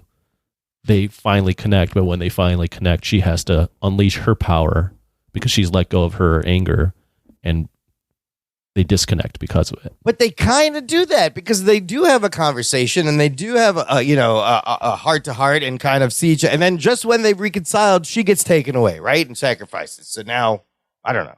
But the movie's not focused on that. No, it happens so quickly It does. without any Everything kind happens of. really quickly. Do you think it should have been longer? I love the runtime though. At the same time, yes, it's chopped to shit, but at least it wasn't like Ant-Man Quantumania long. That worked. If you take out that stupid dance number, you got another 10 minutes. You put something else in. And the think Flurkin thing, you got another 20 minutes. I'm happy with the runtime if what else they shot was shit. Yeah. I'm not happy with the runtime if they actually had a different movie. Sure. And decided not to do that. Regarding the X-Men cameo, I liked it. The only issue I have, and now this is racking up, and I think we talked about this last week too. Might have been Ruggs or Run, but it felt like the phase 1s through 3, those cameos were always leading to like the next movie, right? Or something was already happening that was going to. But this is another cameo where, okay, let's go with Shang-Chi 2. When is that happening? Yeah, never. I don't know. Are we seeing Harry Styles ever in a movie for Eternals cameo? Yeah, all of those. The Hercules cameo. All of those have nothing. Doctor Strange with fucking what's her name? Doctor Strange with Charlize Theron. When are we seeing that? What was that? That was an incursion too. That was an incursion. The new Guardians team. When are we seeing that? Young Avengers. That's not on the next lineup. No, that's not even a X-Men. thing. Yeah. That's not announced. Yeah. None of these things are announced. When are we seeing this? What is this building towards? Yeah, that is a problem. Are this all supposed to wrap up in Secret Wars? Yeah, that's what once you read them all. Deadpool is the next movie. What is this all building for the towards? buzz. That's all it is, the clickies. Deadpool is going to have more multiversal shit. And then maybe... But, like, remember the phase 1s through 3, you get a cameo where it'd be like... Here's the next thing. Like, end of Ant-Man is like, oh, Winter Soldier is like stuck in this thing and they have to like call Ant-Man. Like, and that was the next movie. I saw Thor's hammer in the sand. Yes, and that was the next movie. Yeah, that was great. Those were great. Nothing. Yeah. Like, these are all over I don't know. Yeah, no, you're right. If I get all over the place. So it's cool to have the cameo, but if it's not really like, if there's nothing even announced, you know, and we know what 2024 and 2025 are supposed to look like. Yeah. So it's going to be at least 2 years before we see anything I just said. Yeah, I still think we're like 5 years away from fucking X-Men anything. They just dropping a little hint. But now, look, it's another... she's a mutant. We saw Professor X. We saw Kelsey Grammer. It's coming. Yeah, very slowly. But you're right. All of those are all over the place. And I'm still waiting for... When's Shang-Chi 2 going to be announced? What about the 10 rings and how they're connected? I feel like they're connected to these fucking bangles also. Shang-Chi 2 had the rings being like a beacon to something. Right. It was sending a signal somewhere. Who was it sending That movie was 3 years ago. Yeah. 2 or 3 years ago. What has he been doing this whole time? Well, it's not that. It's just time. I mean, the next Shang-Chi, we're not going to see Shang-Chi till at least 2026. Right. Till like That's Secret Wars. 5 years. But I still feel like this actually moves some things forward a little bit. But it is pointing like the branch realities and they have right now in Loki. This is what is happening. These things are branching out all over. Right. They got to kind of wield them back. Yeah, I mean, they're doing the time. I mean, it's multiverse stuff.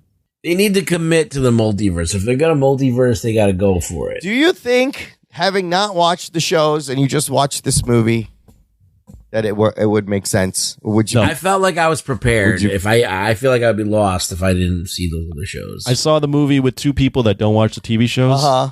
Right after I go, did you like that? They were like, yeah, it was good, but there was so much going on. I was lost a lot of time. Okay, I don't know who these characters are. And then I was like, oh, by the way, you have to watch WandaVision, Miss Marvel, Secret. Yes. They were like, oh, no, we're not doing that. I mean, they tried, right? They showed you clips from Captain Marvel. They showed you clips from WandaVision. They reintroduced Miss Marvel, but it's definitely... They did it terribly. They could have done it so much better. I don't think it completely worked at all. But it is so much... like, okay, because not only do you have footage already shot of everything that you need to tell, it's already there. And then they decided to do like a comic book thing that didn't really explain anything. Yeah. It just got her to be like, "Oh, I love my Captain Marvel." That's not your origin story. No, like, it's not. So they don't. She just says, "Oh, I got this from my grandma." Like the little bits of information they give, it's not helpful. It is definitely richer having watched all the things. So I still can't believe you would move to Jersey City, Louisiana. You just don't do that. Yeah, that was so strange. I don't know one person that's like, I gotta leave Jersey and go to the fucking sweatiest place on earth. That's Monica's house. So they needed a place to live and they felt bad. And they're like, why don't you just live here now? But they did make them uproot. Didn't we see in Miss Marvel that they're like super ingrained into the Muslim the whole community? He just got married, right? Did her brother get married? They're in. Oh, by the way, just moved to Louisiana. What about our friends and all in the that? middle of the country. Yeah. In a swamp. That don't make any sense. I don't know. I don't get it. It's just horrible writing. It's not even. I don't even know if it's writing or it's just writing plus an entirely like chopped up plot. Like you can tell, like this one was interfered with a lot. Yeah. Yeah. You can tell. I mean, you can just look at Loki to compare to this. It's just crazy. You're just like, no, the ending doesn't make any sense. The characters have no character arcs. There's nothing to talk about. I mean, it's a fun movie, but that's really just all it is. I mean, and I also feel like Miss Marvel is like the most fully fleshed out of the three still. Like they did add a little bit more to Carol, but not a lot. And I mean, is she any different? No, but she's gotten better at fighting, which they just show us. She found that iPad. I think that's what changed her the most. And now she's like, I like her being like the lead in the Young Avengers. Like she's gonna take it upon herself to recruit. You can get Eli Bradley and the twins, and but if you do the thing where she understands what it, that's where I'm talking about though. If you do, I'm not a writer, so someone could do this better than me. But if you do the thing where she has a better understanding of what her hero Carol that is, should have happened. I was waiting for that to happen. Right. So, but if you do this thing where she understands that heroes make tough choices, and sometimes, like Cap says in in Civil War, we try to save as many as we can. But it's not always possible. Something like that, right?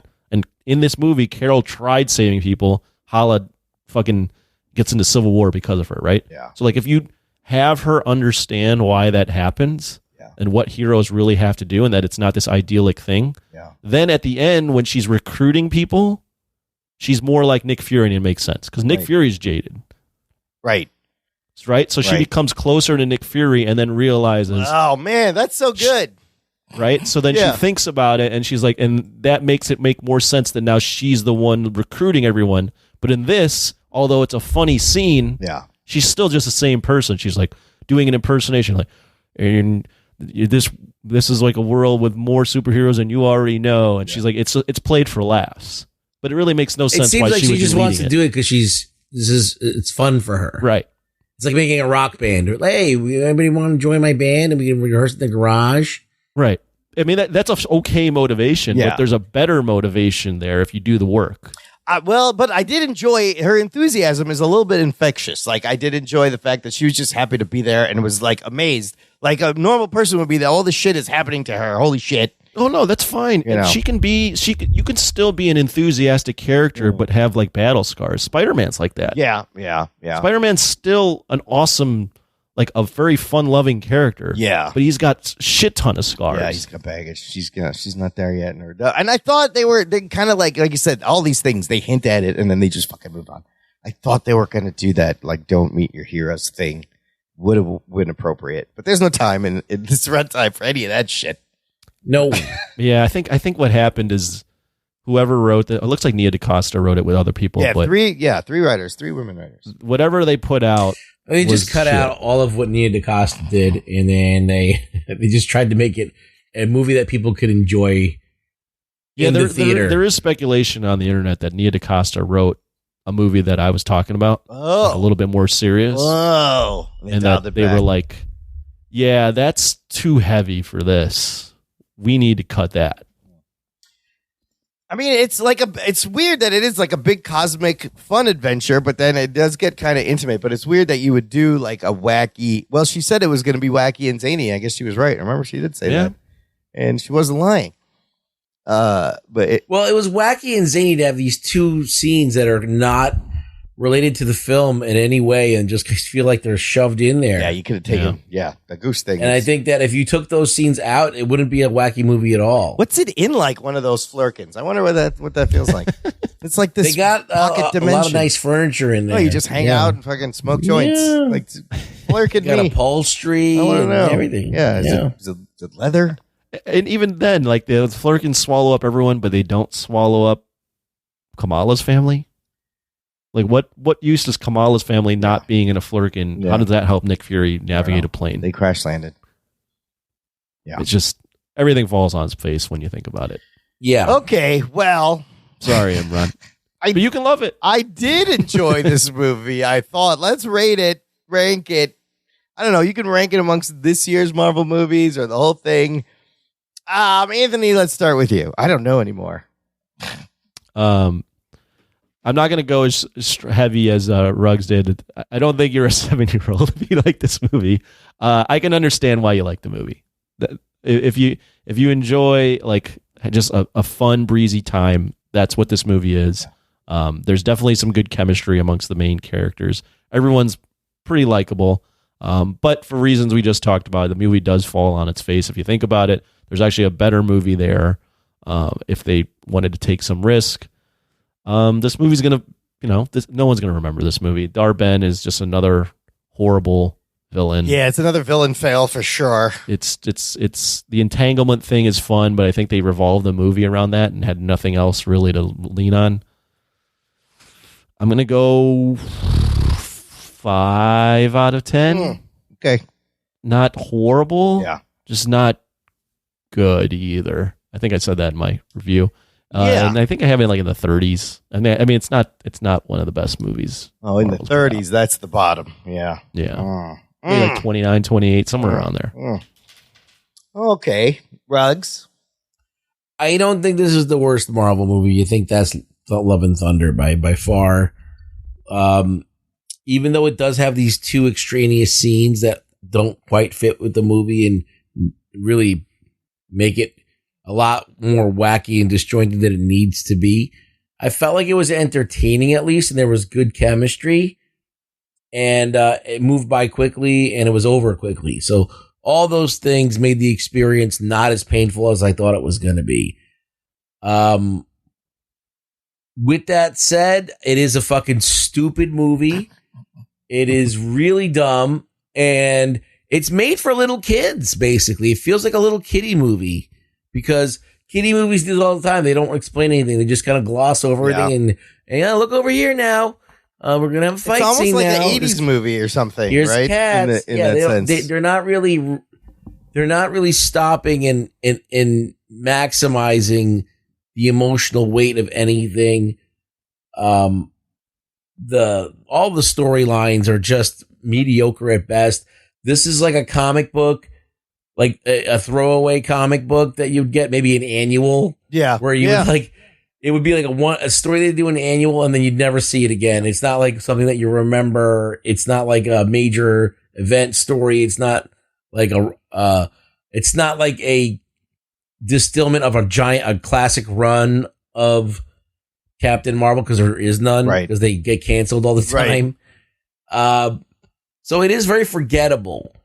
I think it's about 5.5. But like, if you're a little kid, you might like this, or you're brain dead, or like Imran.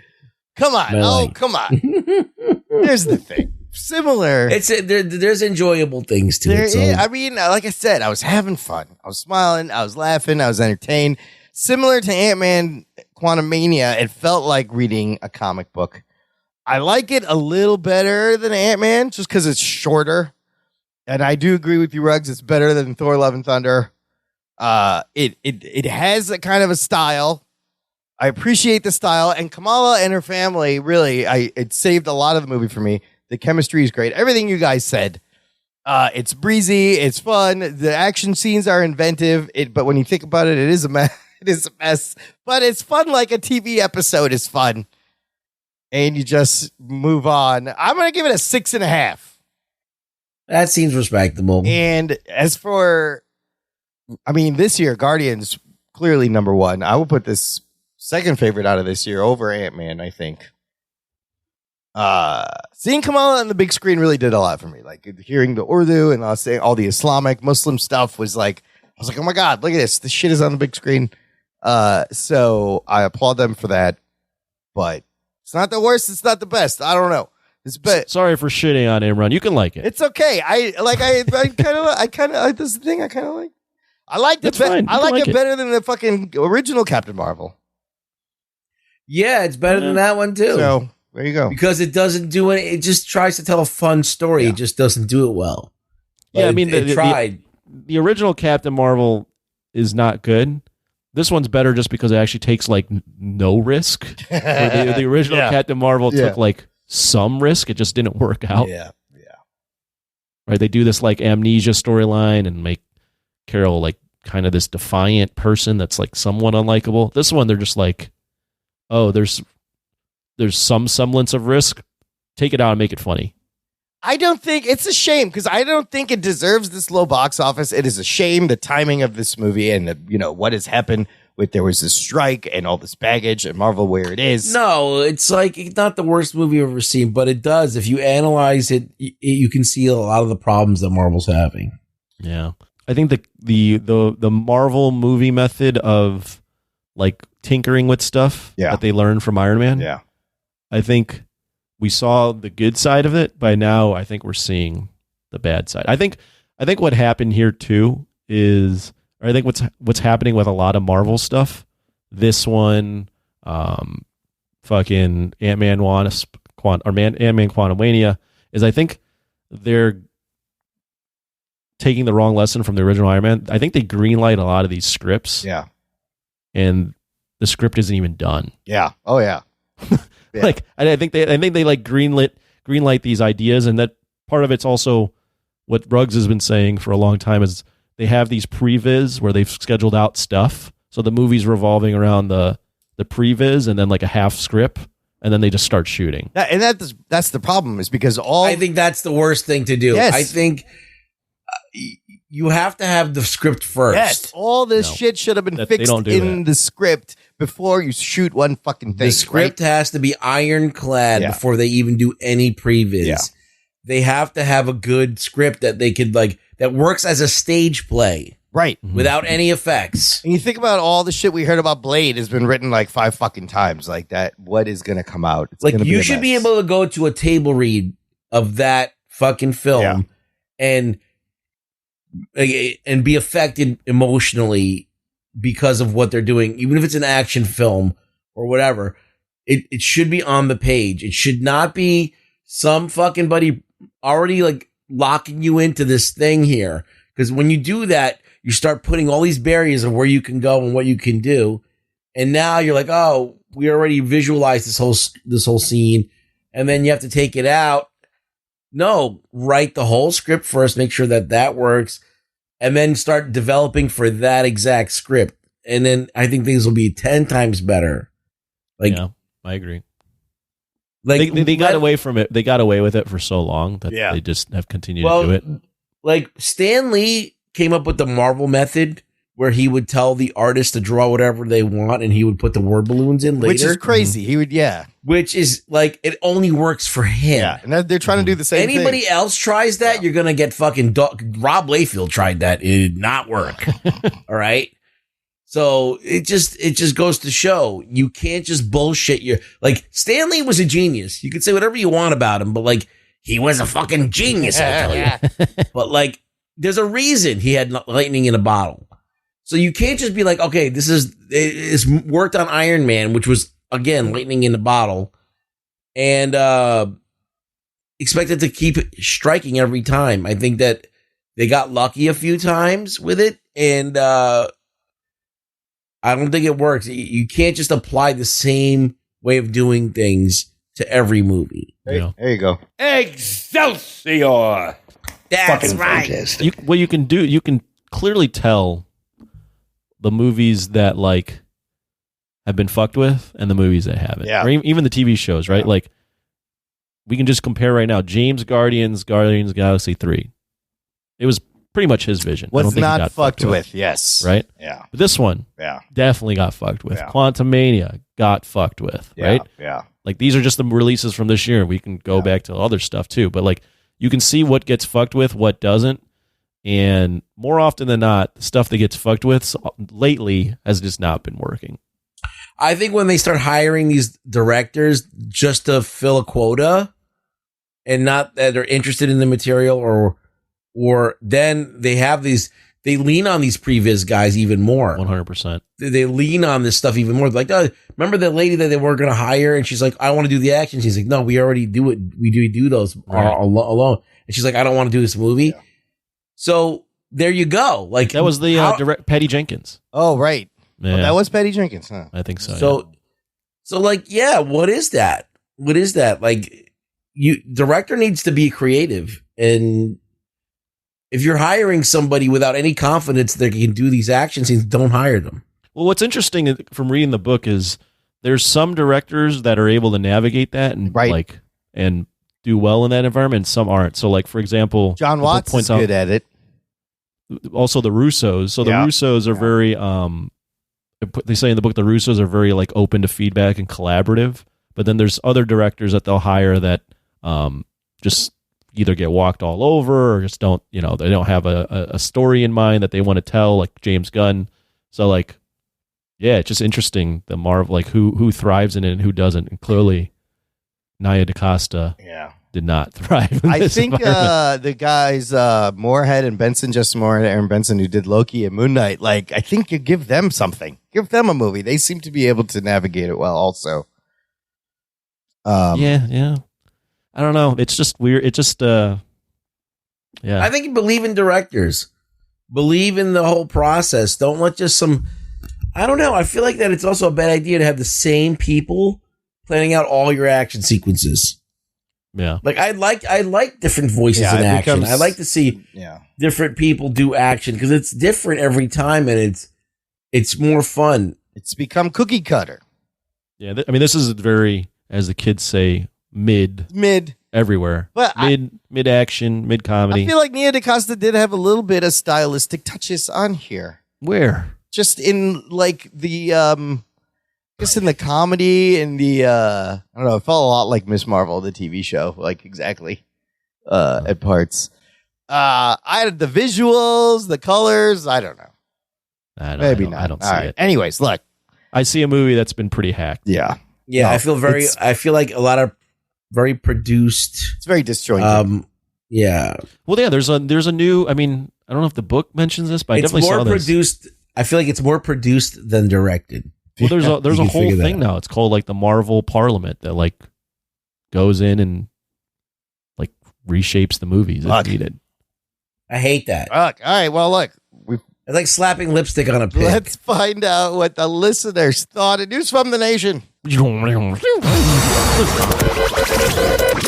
time for news from the nation. It's time for news from the nation.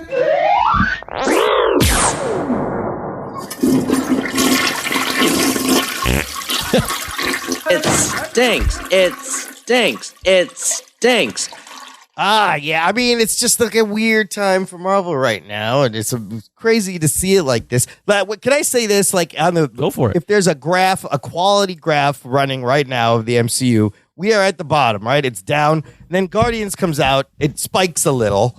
I think this thing, if anything, it goes up a little bit. It's a little blip up from Guardians. No, after no, it would spike at Guardians and then come back down and then go up a little bit. Not up from it's down from Guardians, but up from Ant-Man. It would be in between. I think I would put it on par with Ant-Man. Okay, so more time with Ant-Man. But Loki, here's the thing. Yeah. Loki that came out. Yeah. Problem is it was a TV show. Not as many people saw it. Well, here's a good thing. No one saw this either. No one saw this. No one saw Miss Marvel. Like a show that no one saw led to a movie that no one saw. Maybe you just, maybe. Do you think it has no legs right now? Even we just said the actors can promote it. Do you think that's going to help it at all? No. No, I think it's got this legs. one. I think we're at a really dark period. Man, for that's Marvel. bad that it literally comes in as the lowest fucking opening weekend. Yeah, they blew it. All time. You blew it. Okay, Blake Braden. Let's find out what some of our listeners thought. They might find this interesting. Blake Braden says The Marvels wasn't bad. Was it the greatest thing out there? No, but it was entertaining, and it was smart to keep it under 2 hours. It moves quickly, gets directly to the point. Unfortunately, Marvel puts out another faceless, forgetful villain, but I enjoyed it. It's not a mess. It's obviously been trimmed and cut, but nothing that truly makes it a mess. Some of the dialogue and scenes have been Disneyfied, but they are owned by Disney. So I think it's a mess. Okay, he did I not think it was a mess. Okay, Lisa Morrison says I thought it was. Can I point out one other messy thing? Yes, before we go? yes. There's another scene where at the end where the Marvels just show up on the ship to confront Dar-Ben. Yeah, they just show up. Yeah, but the whole time before that, Dar-Ben had clearly like had a posse with her. Yeah. What happened to that? And then she was how just did there they by just show herself. up on the ship? Where were they right Was before Darben that? just sitting on that ship by herself? Where's Man Bun Boy? Yeah, where's Man Bun Boy? Yeah, where's Zach Galifianakis? Where's all your people? Like, is it that easy to just infiltrate the ship? Yeah, I guess. How do they? Yeah, they flew them out there. I don't remember where they were right before that, but yeah, that is weird. It's just a lot of scenes like that where you can tell the connective tissue between things has just been cut. Is this worse than The Flash? Oh no! The Flash is horrible. Okay. The Flash has some of the worst CGI you'll ever see. Yeah. No. Yeah. Yeah. Ruggs might think so. I think The Flash is worse because it's like horrific CGI, and two, it's like the worst kind of pandering to the crowd ever. You're gonna fucking CGI. Yeah, it's offensive. Adam West. Gotta be worse. And Christopher Reeves. That movie's a mess. That's horrible. Fuck that movie. Okay, wait, Ruggs, you mentioned this movie. What about Blue Beetle? Better or worse? I thought Blue Beetle was a little better than that, but yeah, The story. I think Blue Beetle was better. I think Blue Beetle's way better. Yeah, I think Yeah. the story makes more sense over there. Now you broke it down. Story wise. Okay. Lisa Morrison said, I thought it was fun. Definitely didn't mind the shorter runtime. As a cat lover, I was thrilled. So she enjoyed the flirting scene. Okay. Rick Martinez says, like G.I. Joe, The Rise of Cobra, I went in with low expectations and wound up liking it. I agree it was fun, but still had its cringe moments. And Daryl Cage just says it was not in any way as bad as a lot of the internet thought it would be. I like the first one. I like this one as well, but it did feel a bit short. Hey, maybe. Yeah. I was just gonna say maybe Marvel found something here, right? Yeah. If you release dog shit, Yes. but make it everyone short. thinks it's dog shit, Yeah. they like the dog shit. And they like it. Yeah. And it's almost like you're countering. A lot of it is like you're countering I'm the going to hate. see some dog shit, and that's exactly what I got. I know I'm getting dog shit. I like this dog shit. You can like some dog shit and not like other dog shit. This has got nuts in it. Look at the corn kernel. This one has corn. This is the corn. Yeah. Hey, you know, but I mean, you could like the movie. And I get why people would like it. It's an okay time at the theater. Just don't think about it. Just don't think about it. It is a fun time. Like I think if you're hardcore Marvel, of course you're gonna go see it. Oh yeah. But it may be confusing if you haven't. But unfortunately, If you really wanted to see Miss Marvel and Captain Marvel and Professor Marvel all together on screen at the same time, then you got your wish. You can blow your load. And with see, and confidence. that's kind of what all I wanted walking in, like for them to have a fun time, and they did. Anyways, they did. Let's finish with some. What are we watching, Anthony? You had time to watch anything fun? oh man, I didn't get to watch Invincible. Okay. So that would be the thing that I'm still trying to keep up with. Episode. You have episode. You mean two, right? Not 12. Two Okay. episodes out. But other than that, no, I've been busy watching a lot of Froggy flips. Oh, I'm still flipping a lot of shit on all right. eBay. Oh, great. I just flipped a fucking Furby for like $60. Oh my God, Furby! They're back in Yeah. style. It's collector. And I've got a lot of Godzilla tapes on there. So All right. for all you Godzilla fans that are fans of the hard clamshell cased Godzilla movies, I got them. collector stuff. Ruggs, you watch anything fun? I watched a little bit of Pluto. Oh, that's the anime Jose Ibarra recommended last week. Yeah, How was that? It's all right. Yeah. It's all right. They're 1 hour episodes, and they move very slow. Okay. It's good, but it moves very slowly, and that makes me go night night. Did you check out Blue Eye Samurai yet?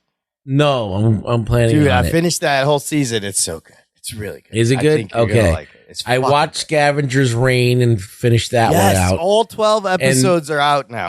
After that was over, I was like, I just watched a masterpiece. It's fucking great. It's 2001: A Space Odyssey in the cartoon. The end It's was amazing. fucking great. It's very good. I love a good animated space sci-fi story. It was like a Annihilation meets like a lot of like 2001: A Space Odyssey Meets like a It's lot of nature those show, things. like a Nat Geo show on an alien planet, right? Like that's some of the Yeah. best shit was just him showing us the I mean, ecosystem. it was very like there was no cool male characters at all, which was I found to be grating because like I'm like, why? What's the matter with this? Like every guy All in the those men are show assholes. just It's sucks. true. Yeah. And I'm like, what is this? Like, we're going in the opposite direction. That's the only thing I didn't like about the show. But other than that, it was fucking amazing. Dude, who thought of all those fucking aliens and inventing the whole ecosystem? It's so fucking inventive and amazing and just like legit sci-fi. Highly recommended. It's 12 episodes. They're like 20, 25 minutes each. Beautifully animated. It's the best sci-fi show you're going to watch in a while. Yeah. It is a triumph for HBO's animation department. I think that it is original. It looks different than a lot of different things. It's like, it doesn't look like anime. It doesn't look like, looks kind of like almost Studio Ghibli and Mobius combined with some other French. It looks very French. I'll say that. Yeah.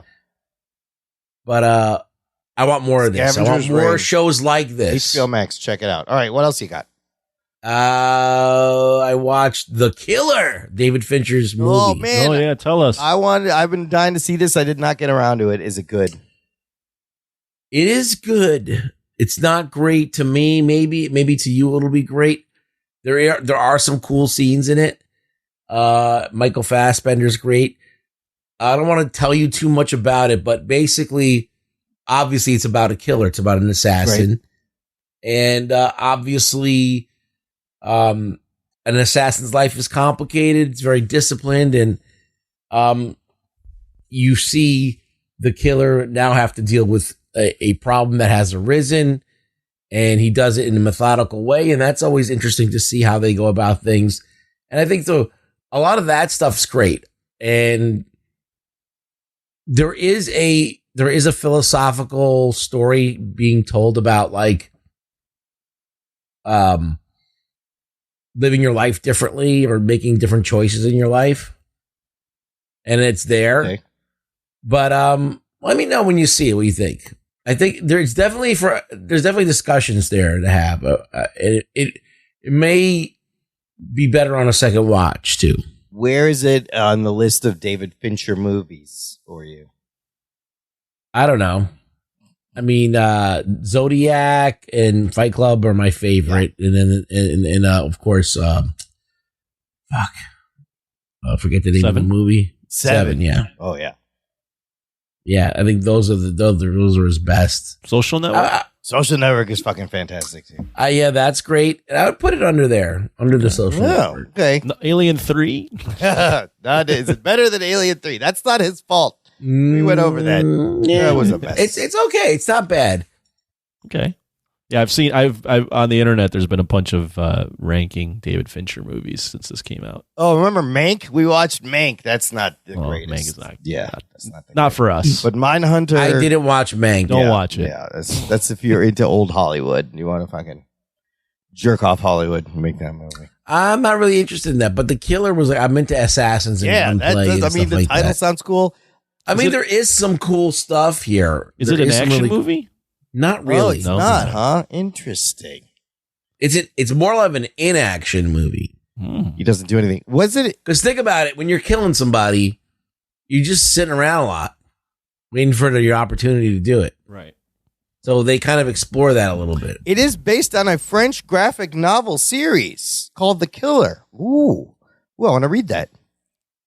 At first, I saw the trailer and I saw those called The Killer. I'm like, did David Fincher remake The Killer? That would have been amazing with Chow Yun No, they should have called it something else. They really didn't have to call it that. Yeah. So he doesn't slide down a banister with two guns? Oh, that's the other movie. That's Hard Boiled. He does not. He doesn't jump out a window holding a baby? That's the other movie. It's really more of an existential film. Okay. It's more of like a movie about an assassin. About how do you handle a problem and what are you doing with your life? Mm-hmm. There's like two action scenes. All right. There's one like that doesn't really go anywhere. And then there's one that's like a knockout, drag out fight. Oh, okay. That's pretty cool. Okay. I'm going to check it out. And yeah, but it's not a wall-to-wall action movie. No. I'm going to check it out. I also, if you're into good sci-fi, For All Mankind on Apple TV Plus, season 4 started. This is an incredible science fiction show. Alternate history. This is the one where in the first season, it's the 60s. The Russians beat us to the moon. And it's all about an alternate history of NASA and the U.S. government. And every season they go to a different decade. So it was like the 60s. Season 2 was the 80s. Last season was the 90s. They're in the 2000s now, where they're colonizing Mars and such. But it's fucking great, dude. It's such a good show. I wish I could have the energy to watch all of that. It's from the guy who did Battlestar Galactica. What's his name? It's the same. Yeah, I know. The reboot. Fuck, man. It's phenomenal. It's just a big show. I gotta watch it. And great sci-fi. Speaking of Netflix, though, that The Killer's on, out this week, Scott Pilgrim on Netflix. November 17th, the anime. I know Anthony's excited. Other things to watch: Monarch, Legacy of Monsters, Friday, November 17th. Get your Godzillas in. Apple TV Plus, Godzilla show is coming out. And then that movie, Blue Beetle, we talked about, will be on Max. If you haven't seen it, you can check it out on Max. Also this Friday. A lot of stuff. And then I think the Squid Game show starts the following week. It's a lot of fun things. Lots of good stuff. A lot of fun things to watch. So, yeah, we might discuss Monarch next week. I'm excited to see the Godzilla show. I'm totally stoked to check it out. Well, that's it. We'll talk about that and maybe some Invincible. Yeah, episode 2 is good. There'll be a third one. But yeah, that's a solid show. All right, that's it for this week, Ruggs. Where can the listener find you online? Really Rug Boy on X. X him out over there. X. Check out the episode description for links to everything. How to connect, how to stay in touch, how to support. Most importantly, share the show with your friends, listener. Thank you for listening to the Jock and Nerd podcast. My name is Imran. My name's Anthony. He's the Jock. He's a nerd. We'll peep you later. You blew it. More funny. Oh, I don't have that one. That's I want from your head up when I Copland. throw my fist in the air. No, it's Adam Sandler also. You blew it. No, it's Robert De Niro. He says it to Sylvester Stallone in Copland. Jock and Nerd. I offered you a chance to be a cop, and you blew it!